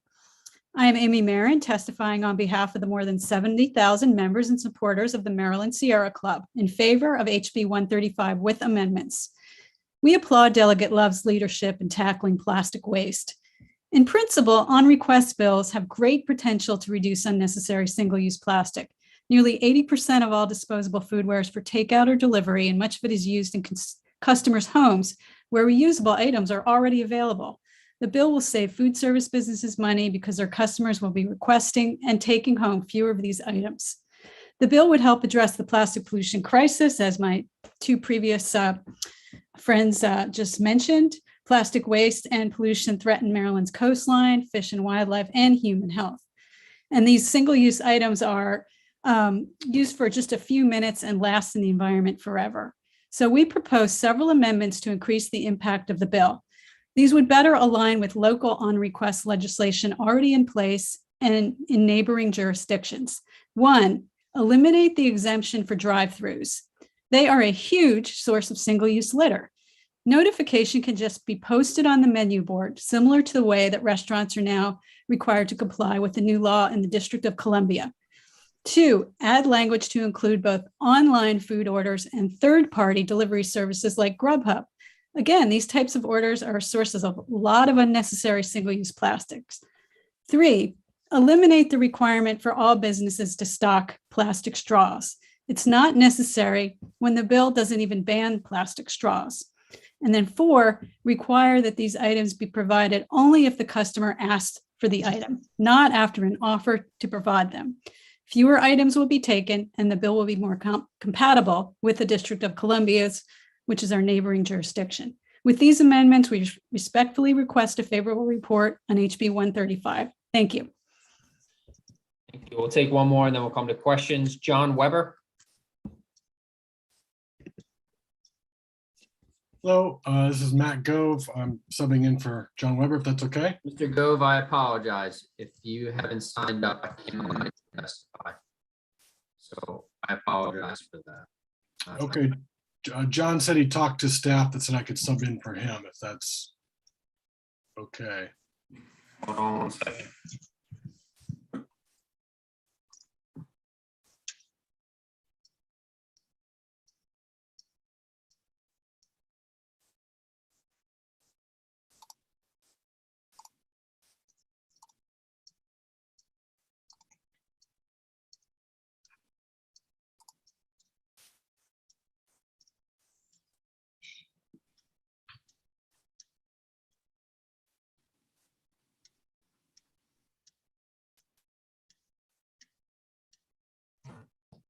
Delegate Pippi, we'll take your question first while I'm trying to hunt down the answer.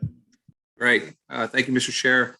This question is for either the sponsor or any of the folks that testified.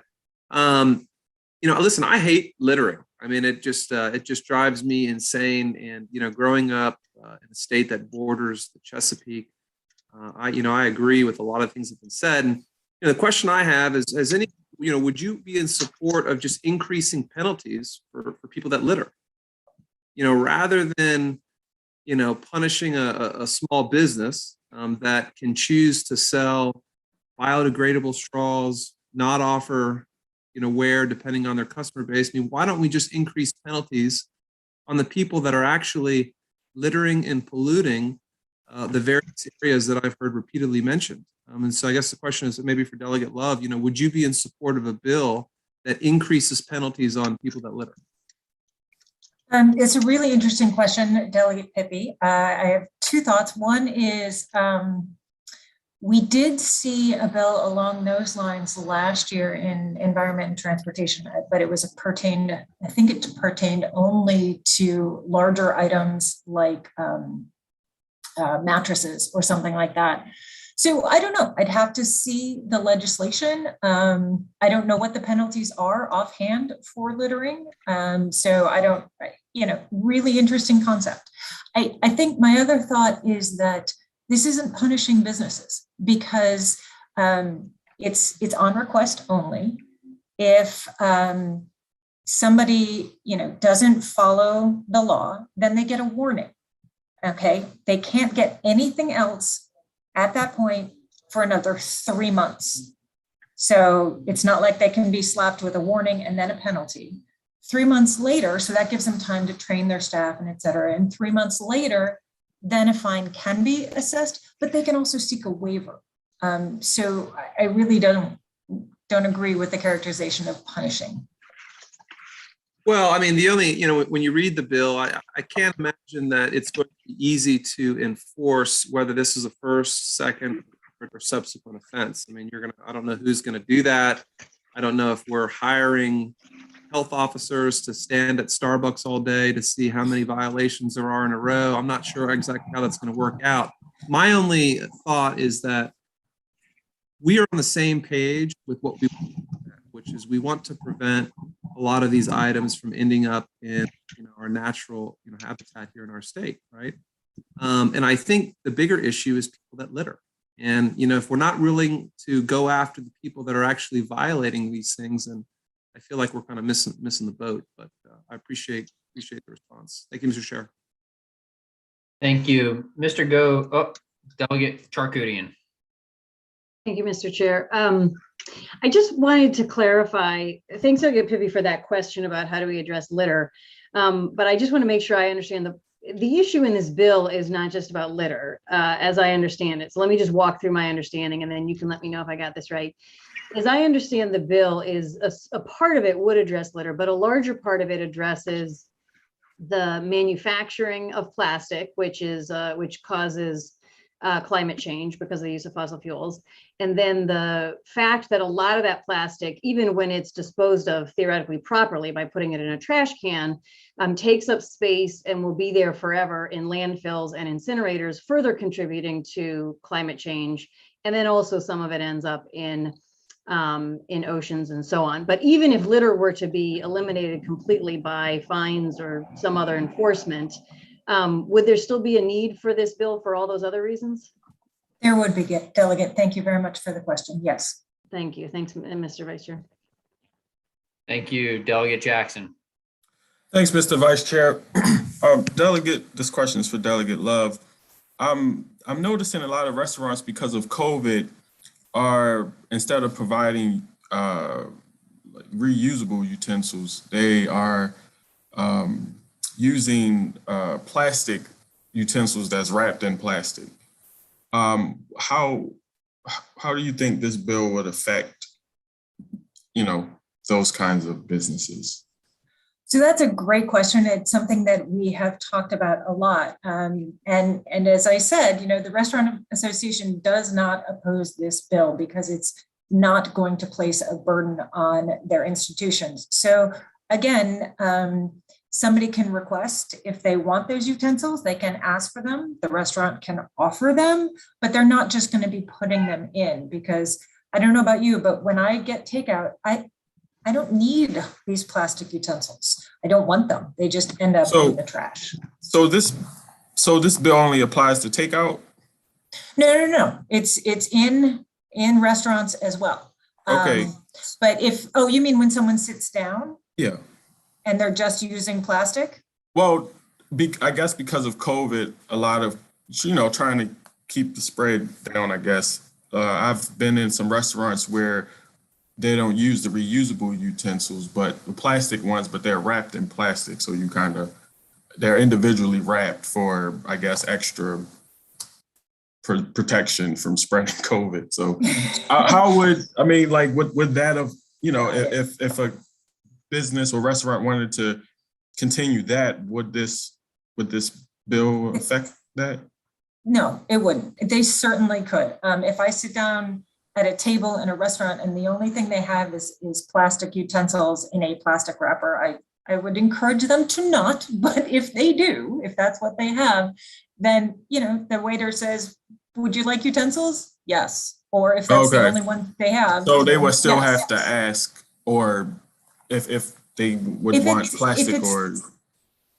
Yeah, I think it's fine. I mean, if I'm just getting a soda when I sit down, I don't need utensils. Yeah, of course. But if I'm going to eat, then I'm going to need utensils, and they can hand them out. Absolutely. Thanks. Good, Delegate Jackson. All right, thank you. Mr. Gove, we talked it over with staff. Unfortunately, I cannot allow you to testify. If you are going to give oral testimony, you have to personally be signed up, and that's just been a longstanding rule. Mr. Weber is signed up, and what I would encourage in the future is that both of you sign up. That way, if he could not be here, you would already be on the list to go, and then we could just skip over one of the names. But unfortunately, I cannot let you go. With that being said, we're going to move to the unfavorable. First up, Kirk McCauley.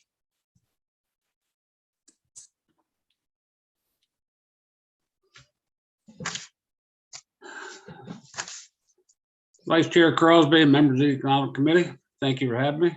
My name's Kirk McCauley. I represent WMDA, in this case, convenience stores.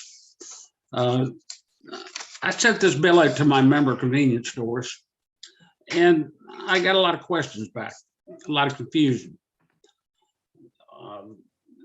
A lot of the stores now have seating capacities in them in the convenience stores, and they have sub shops, various food offerings, and they have tables to sit at. And I had a lot of questions about could you put the items on the table without asking, straws, plastic utensils, anything like and that nature.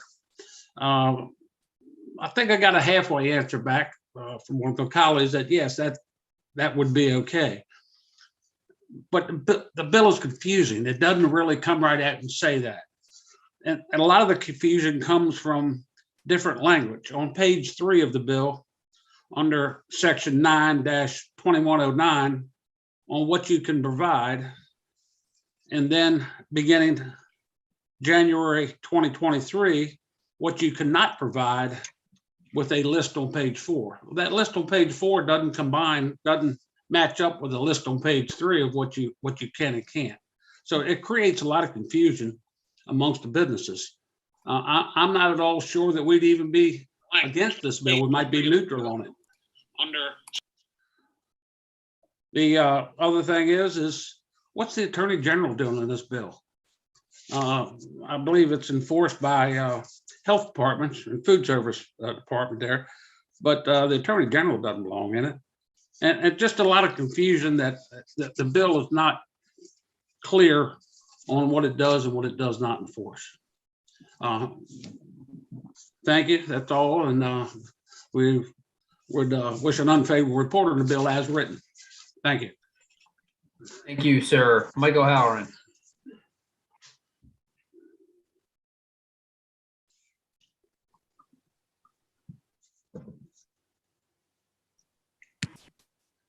Mr. O'Halloran, are you on?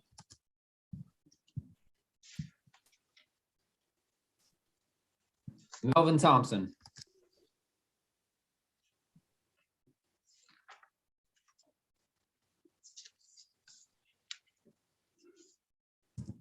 I think I'm frozen. I still see people moving. So, Mr. Thompson, are you on? Okay. Are there any questions for the unfavorable? With that, that concludes the House bill hearing for House Bill 135. Next, we have Delegate Love, House Bill 254. Delegate Love. Thank you, Mr. Chair. For the record, I am Delegate Sarah Love, here to present HB 259 to protect our biometric identifiers. As a quick refresher, biometric identifiers are unique physical characteristics. Our iris scans, our face prints, our fingerprints, our voice prints. Right now, there are no rules surrounding when companies can collect them. Companies can and do collect them without our knowledge, without our consent. There are no rules on what they have to do once they have them. This bill sets guardrails for the collection and use of our biometrics. It does not say you cannot collect them. It just sets guardrails on what you must do. So I'll run through those very quickly. You must get written consent before you collect. You must have a retention and destruction schedule. Got to keep them secure. Upon request, you must disclose what you're gathering and why. You can't condition a sale or a service upon the collection. For example, if I go into a store and I want to buy toothpaste, they can't refuse to sell me toothpaste if I don't give them a face scan. And then finally, they can't sell or profit off of it. And if someone violates the law, as you all know, there is a private right of action. A couple of things I want to highlight for you all. After the hearings last year, hearing from the opponents, we went and we updated the definition because one of the things we heard was that the definition was old. So we did a nationwide search and really dug in with national experts and updated the definition. The other thing that we did is we separated out the front-facing companies from the processors. So for example, if I'm a company that uses fingerprint technology to let my employees in, that's different than the company that actually does the processing of the fingerprints. So those are separated out. I have in my written testimony a number of examples, but I just want to flag 2 examples for you of real world things that are happening out there. So there was a 14-year-old that went to go skating with her friends, and the skating rink had a facial identification system, and it flagged her as someone who had been in a fight there, and it kicked her out. So she had to wait outside by herself because she was kicked out. Problem was, she had never been there. These systems are notoriously bad when it comes to people of color, especially women of color. She was a young Black woman. Actually, she was a girl. She was 14. So in that case, like I said, she had to stay outside by herself until she could be picked up.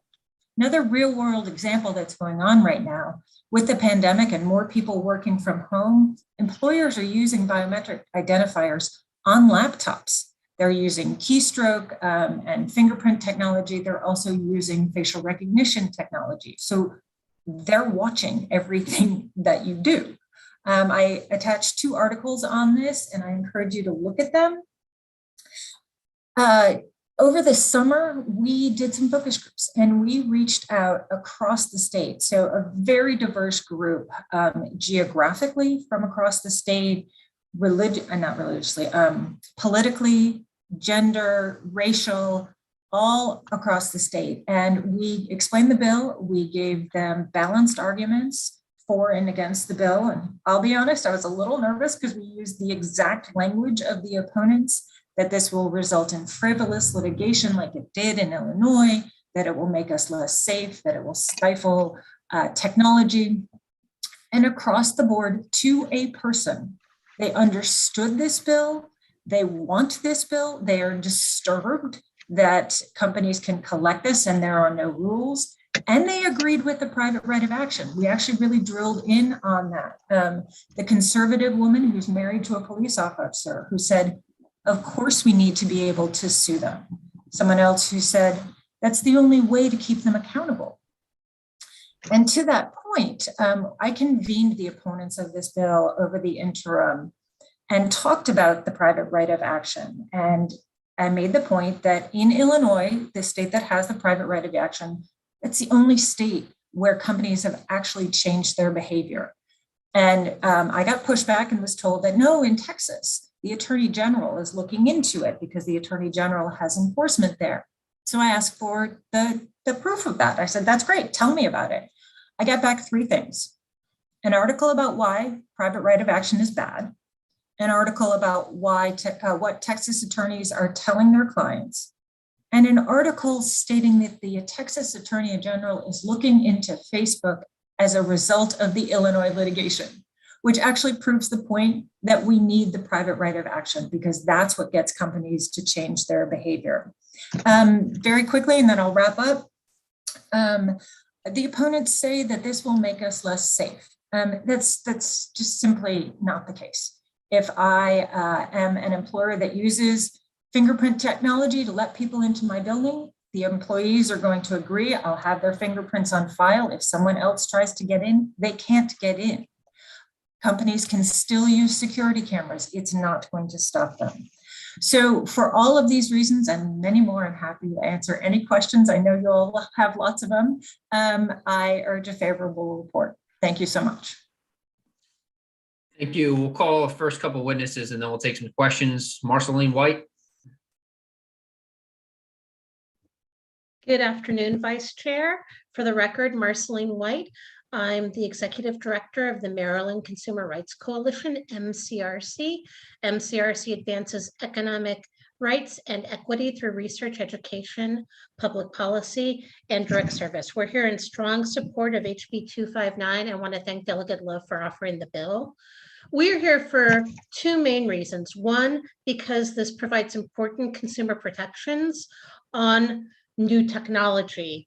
As we know, there's lots of opportunities with using these biometric identifiers, but we also need to safeguard them and protect citizens. This kind of citizen data has to be protected, and the data that's collected must be safeguarded in a sensible manner. This bill does that, and I think it does it well. We also are here because for us, this is a racial equity issue. In my written testimony, I talk about a gender study that was done that found that facial recognition in particular had error rates that were 34% worse for Black and brown skinned women than for lighter skinned males. So this is also an issue that we need to address on that level. I do want to mention the issue in terms of protections and the fact that it will stifle competition. In Europe, there's a general data protection regulation that also requires affirmative consent, goes much further than this bill would do in terms of data collection. I mentioned that because non-EU organizations are subject to this law. So many companies who may be opposing this, if they are collecting data on an EU citizen, would be subject to this law. It is an extraterritorial law. So it has not been found to stifle competition there, nor in Illinois. And we think it provides important safeguards at this time with new technologies and this new information. So with that, I ask for a favorable report and I'm happy to answer any questions. Thank you. Thank you, Marceline. Jeremy Scott.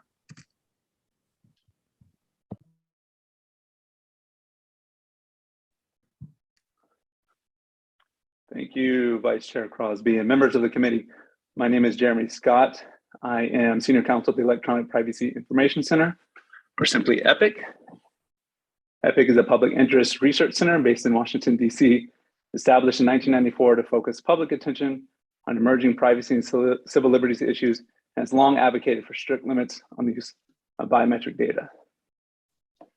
Because of the sensitive nature of biometric data and the potential for abuse, I'm here today to testify in support of House Bill 259 regarding biometric identifiers and biometric information privacy. The passage of this bill will be an important step towards protecting the privacy of Marylanders. The bill is based on the Illinois Biometric Information Privacy Act, also known as BIPA. BIPA is one of the most important privacy laws passed in recent memory. BIPA and HB 259 set out a simple privacy framework to protect individuals' biometric information. Without these safeguards in place, it is clear we will begin to see more of the dystopian nightmares come true. Case in point, about 2 years ago, a report by the New York Times revealed that a little-known company by the name of Clearview AI had created a massive facial recognition database of billions of images scraped from all across the internet. Because of what Clearview AI did, we all likely have at least two things in common. First, all of us likely have biometric data, namely our face prints, in Clearview's database. Second, none of us gave Clearview consent to use our biometric data to create a massive database to be used for facial recognition searches by whoever Clearview decided to sell access to. Clearview has stated that it will no longer sell access to private companies and non-law enforcement entities, citing BIPA specifically as the reason for this change. The reason BIPA caused such an about face from Clearview, but other biometric privacy laws did not, is because BIPA grants a private right of action. The private right of action is absolutely essential to this bill and is the most important tool the legislature can give Marylanders to protect their privacy. History informs us that leaving the enforcement of privacy rights up to the government regulators is not enough, and that private right of action provides a meaningful deterrent that will prevent abuses. Without this deterrent, companies will continue to amass, extract, and exploit our biometric information at the expense of our privacy. Thank you for your time today. I respectfully request a favorable report, and I'd be happy to answer any questions. Thank you, Mr. Scott. And I guess that is the one question I would pose probably just to the sponsor. I know that this is not the first time that we've had this bill. I think it's either the second or the third, but I know that there is a significant amount of dialogue and discussion surrounding why the right of private action versus going through the Attorney General's office. So if you just clarify that or offer up why one over the other so that members of the committee know exactly where you stand on it. Sure. Thank you, Mr. Chair. A couple of reasons. One, because this really is the only way to ensure that companies change their behavior. As I said, in Illinois, they have. Clearview has changed their behavior. Facebook got slapped with a fine from the FEC and just continued their behavior. They didn't change their behavior, even with a massive fine. So it's already showing us that having the private right of action is what's going to make companies change their behavior. In Washington and in Texas, where it's enforced by the Attorney General, they're not. And as I said in my testimony, I asked for information on this, and all I was given was that the Attorney General of Texas was looking into Facebook as a result of the Illinois litigation. So I think those are the main reasons why, that this is the thing that is going to make companies change their behavior. And just to go back to the conversations that we had with Marylanders across the state, that was their one concern, is our technologies going to respect our privacy? Are they actually going to change their behavior? And I believe that with a private right of action, they will. Thank you. Don't see any other questions, so we will keep going. Next up is Nathan Wessler. Thank you, Vice Chair Crosby, Chair Wilson, members of the committee. My name is Nathan Fried Wessler. I'm a Deputy Director of the National ACLU's Speech, Privacy, and Technology Project, where my work has included litigation under the Illinois Biometric Information Privacy Act. I'm here in support of HB 259. Biometric identifiers, including fingerprints, iris scans, facial recognition scans, and voice prints, are unique to each individual. They can be used to identify and track people, often without our knowledge. And if our biometric identifiers are disseminated or leaked, the harm may be irreparable because unlike a credit card number or even a social security number, they cannot be changed. Everyone stands to be harmed by the loss of privacy and security in our biometric identifiers, but members of marginalized communities are at particular risk. For example, face recognition technology has significantly worse misidentification rates for people of color. When Rite Aid quietly deployed face recognition cameras in its stores, it installed them almost exclusively in communities of color. Predictably, the technology misidentified Black shoppers most often and resulted in at least one known case of a Black shopper being told to leave a store based on an incorrect match to a photo of a suspected shoplifter. Rite Aid installed face recognition cameras in Baltimore, among other cities across the country. I want to close by highlighting the importance of the private right of action in this bill. Without a right to sue, people have little prospect of relief if their biometric identifiers are unscrupulously collected or misused. The scale of the problem is simply too great for regulators, state regulators who have limited budgets and limited staff to keep up. As Delegate Love has explained, 3 other states have biometric privacy laws. In Illinois, where the law includes a private right of action, state residents have been able to sue technology companies like Clearview AI, Facebook, and Google for violating their rights, and those companies have changed their practices. But in Texas and Washington, where there's no private right of action, the laws have been enforced against violators 0 times. A private right of action saves taxpayers money while adequately incentivizing companies to comply with the law. The protections in this bill are important. I hope the committee will advance it. I'd be pleased to answer any questions.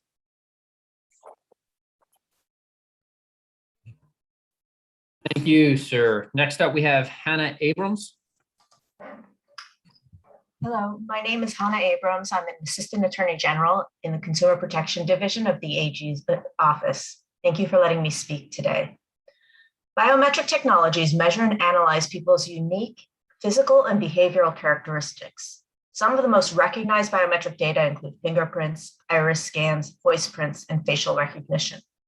Biometric technology captures a single unique identity, and because of that, they offer compelling identification uses. Businesses currently use biometrics to verify identity, to customize the consumer experience, and for security purposes. It's great when you don't have to memorize your 25-digit password, but like other technology, its use opens people up to risk. And because biometrics in general are immutable, readily accessible, and individuating, they pose a critical threat to privacy as well as civil liberties. Private sector use of biometrics has expanded exponentially in the last few years. You can use face recognition or a fingerprint scan to unlock your smartphone, but there are many instances when consumers don't even realize private companies are using their biometrics. Retail stores use facial recognition software to track shoppers. Restaurants are experimenting with facial recognition to remember customer preference. Employers use biometrics for time tracking. There are many uses for this technology, but right now there are very little regulation regarding collection and use of it. A business can keep your biometric information indefinitely if it chooses. You can also share it with or even sell it to third parties, including other companies and advertisers. Remember, this information is unique to each individual.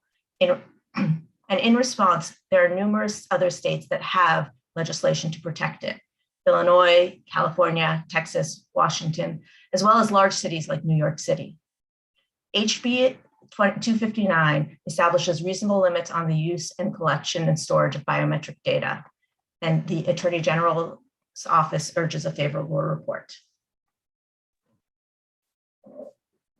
Thank you. Next up, we have Christopher Burnett.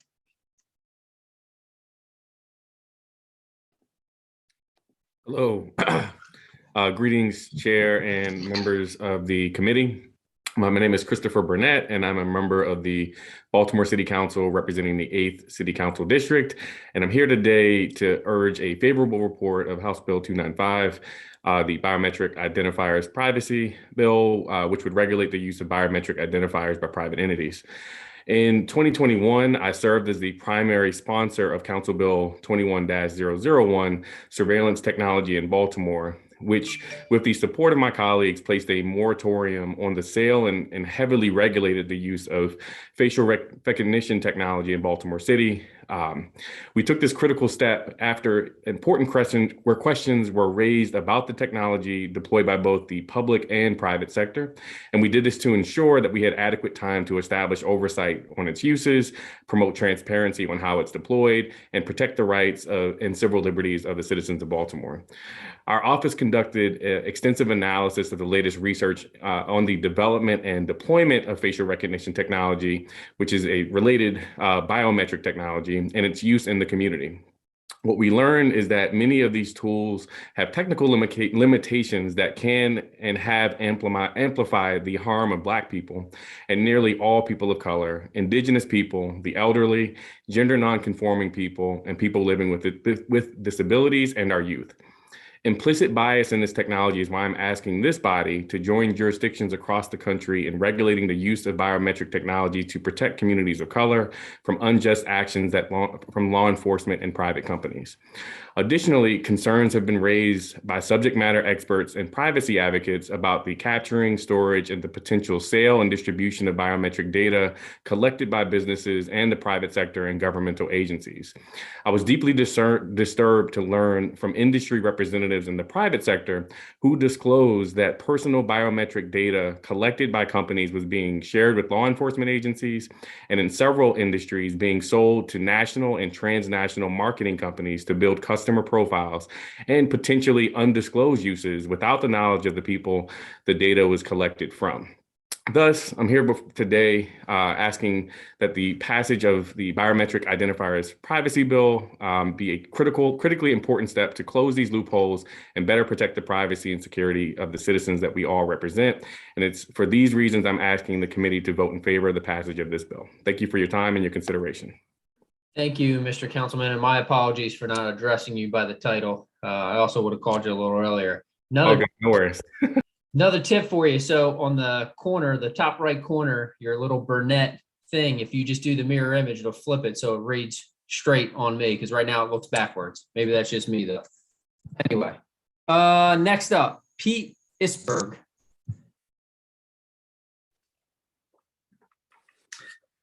Thank you. For the record, my name is Pete Iceberg. I serve as Vice President of Government Relations for ADP. ADP is the largest payroll and human resources service provider. We pay roughly 1 out of every 6 workers in the United States. We appreciate and support consumer privacy rights and the efforts of concerned legislators to strike the right balance of protections.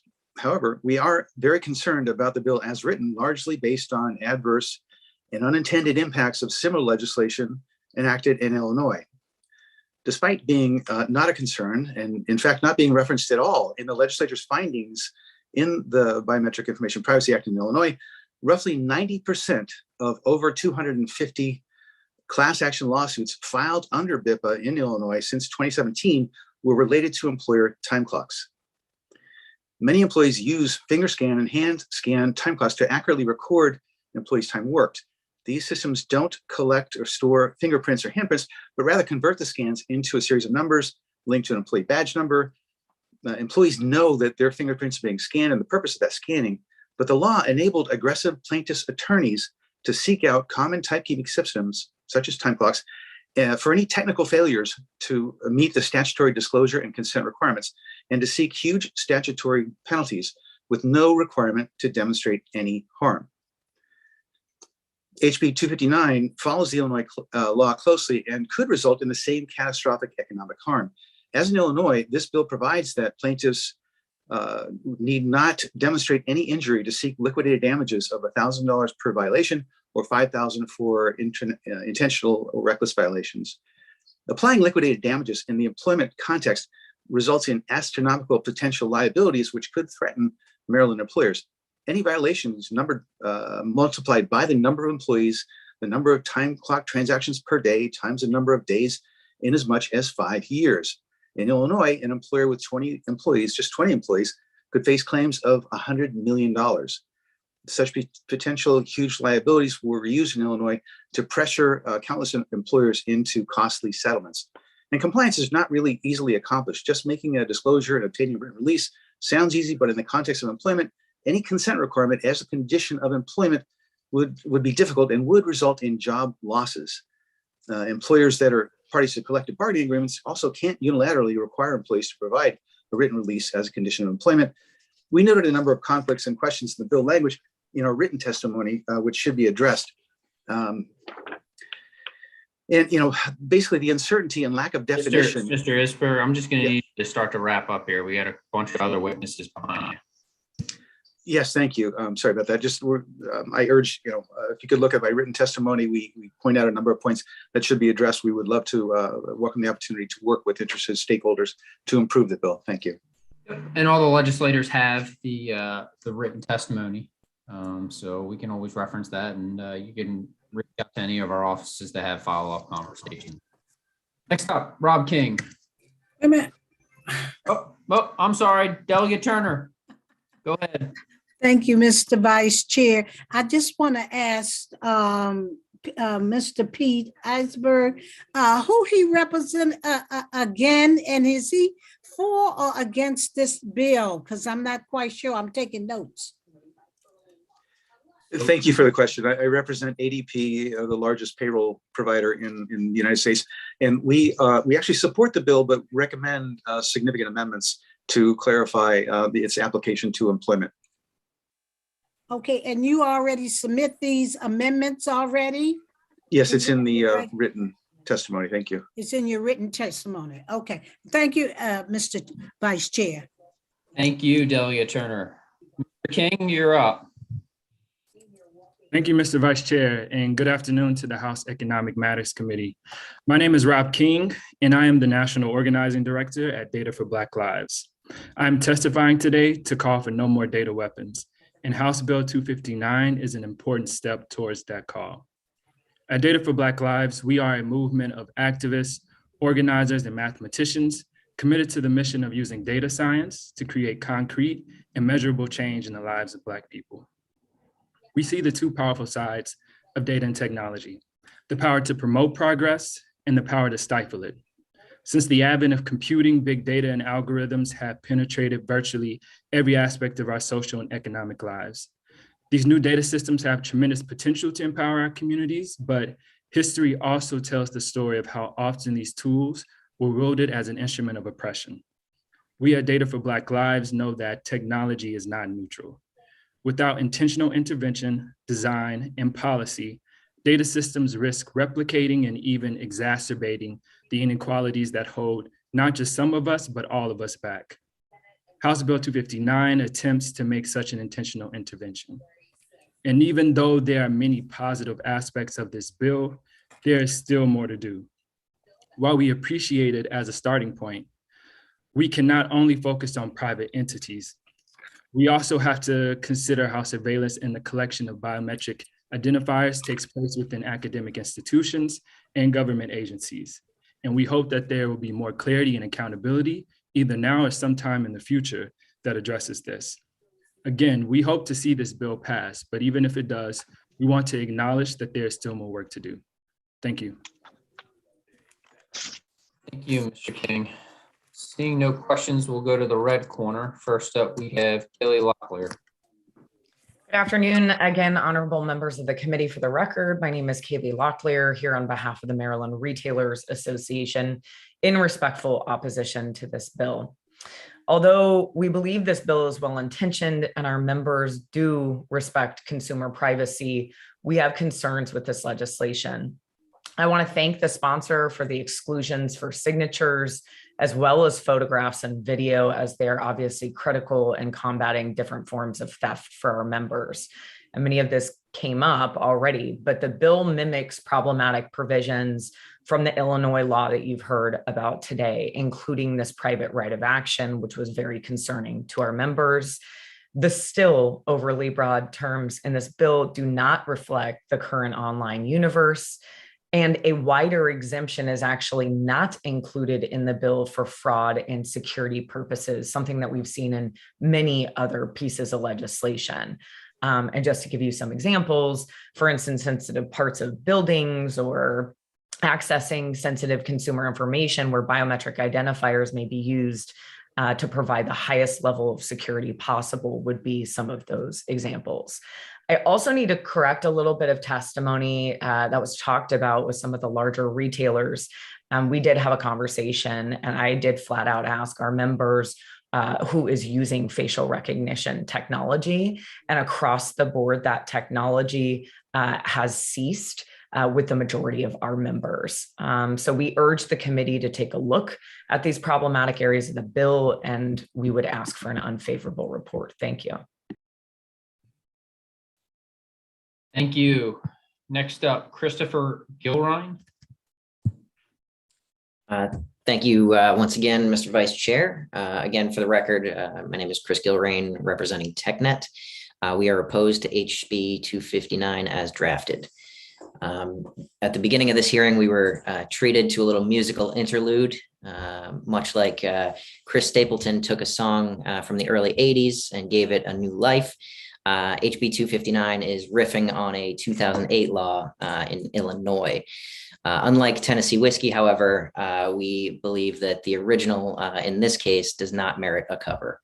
The experience of Illinois BIPA is reason enough not to advance this bill without significant amendment. In the last 5 years alone, there have been over 1,000 lawsuits against companies under the banner of this law. And as other people will testify, studies have shown that even when a violation has been proven, which is largely not the case, the benefits rarely flow to the consumer, but largely benefit the plaintiff's lawyers. In short, the private right of action combined with the language in this bill that has been improved, but still remains dangerously open to interpretation, serve to create a cottage industry of class action lawsuits at the expense of Maryland businesses with little or no value to Maryland residents. In fact, the bill would make Marylanders less safe, as companies have been reticent to use or offer pro-consumer security and anti-fraud products in Illinois, as out of fear that they may unwittingly find themselves liable under the PRA. Appreciate your time once again, and happy to answer any questions. Thank you, sir. Next up, Jennifer Huddleston. Thank you, Vice Chair Crosby. My name is Jennifer Huddleston, and I am Policy Counsel with NetChoice. We're an industry association working to promote free expression and free enterprise online. We ask that you do not advance this bill. As has been mentioned several times, this is a bill modeled after an Illinois bill that we've seen the impact of that bill. I also think it's important, though, that we recognize that while we've heard about some of the concerning issues that can occur with biometric technology, that there are also many benefits of biometric technology, both in its ability to create more security protocols, but also to certain communities. For example, the elderly or those persons with disabilities who may be able to do things with their voice print or with other biometric technology that they wouldn't have been able to do using the traditional means. This can also provide all of us with safer alternatives. Unfortunately, we can look at what's happened in Illinois to see the impact that this type of legislation can have.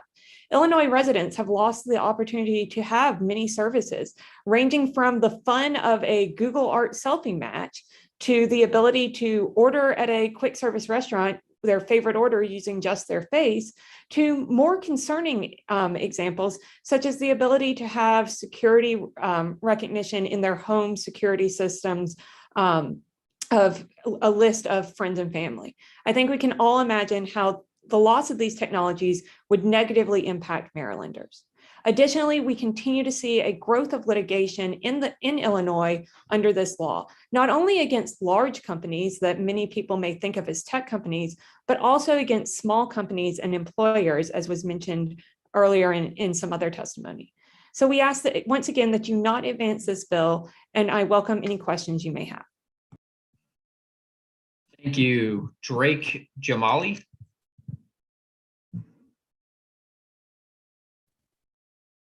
Good afternoon, Chair Crosby and members of the committee. Thank you for allowing me to speak today on our concerns around HB 259. For the record, my name is Drake Jamali. I'm with the Security Industry Association. We're a nonprofit trade association based in Silver Spring, representing many of the leading manufacturers of biometrics technologies.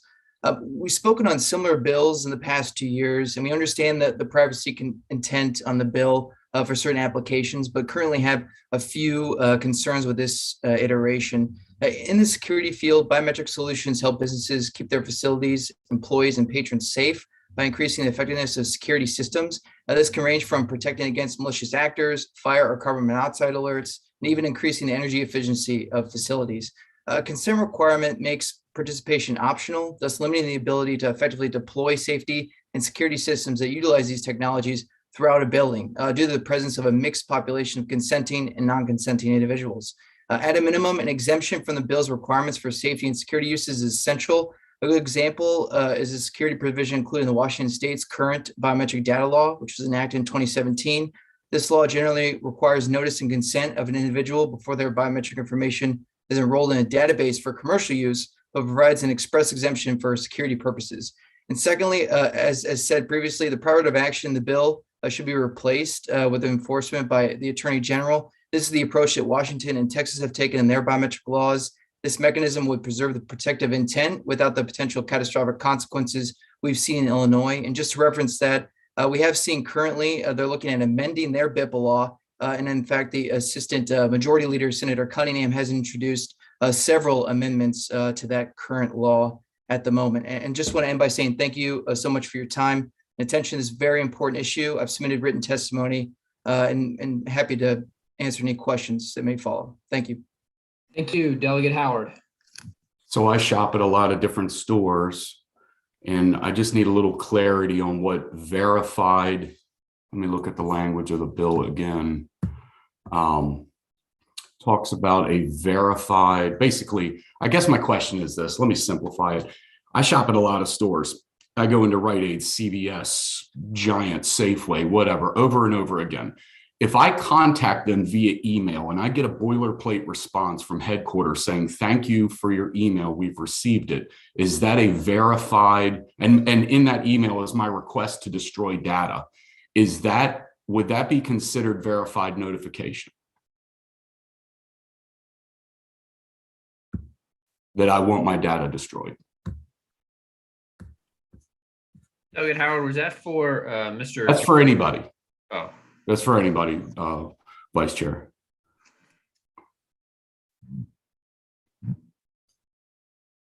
Is there anybody? It seems like I've stumped the entire panel. I think my ultimate question is that can I then compile email addresses for every business under the sun in Maryland that I might have gone in at some time in the past 3 years, request that that data be destroyed, get a boilerplate email back, basically acknowledging that they received my official request, get a boilerplate email back, and then have private rights of action against any company in Maryland that thousands of them that I just emailed and said, I want my data destroyed, but then we find out that they didn't destroy it within the 30 days.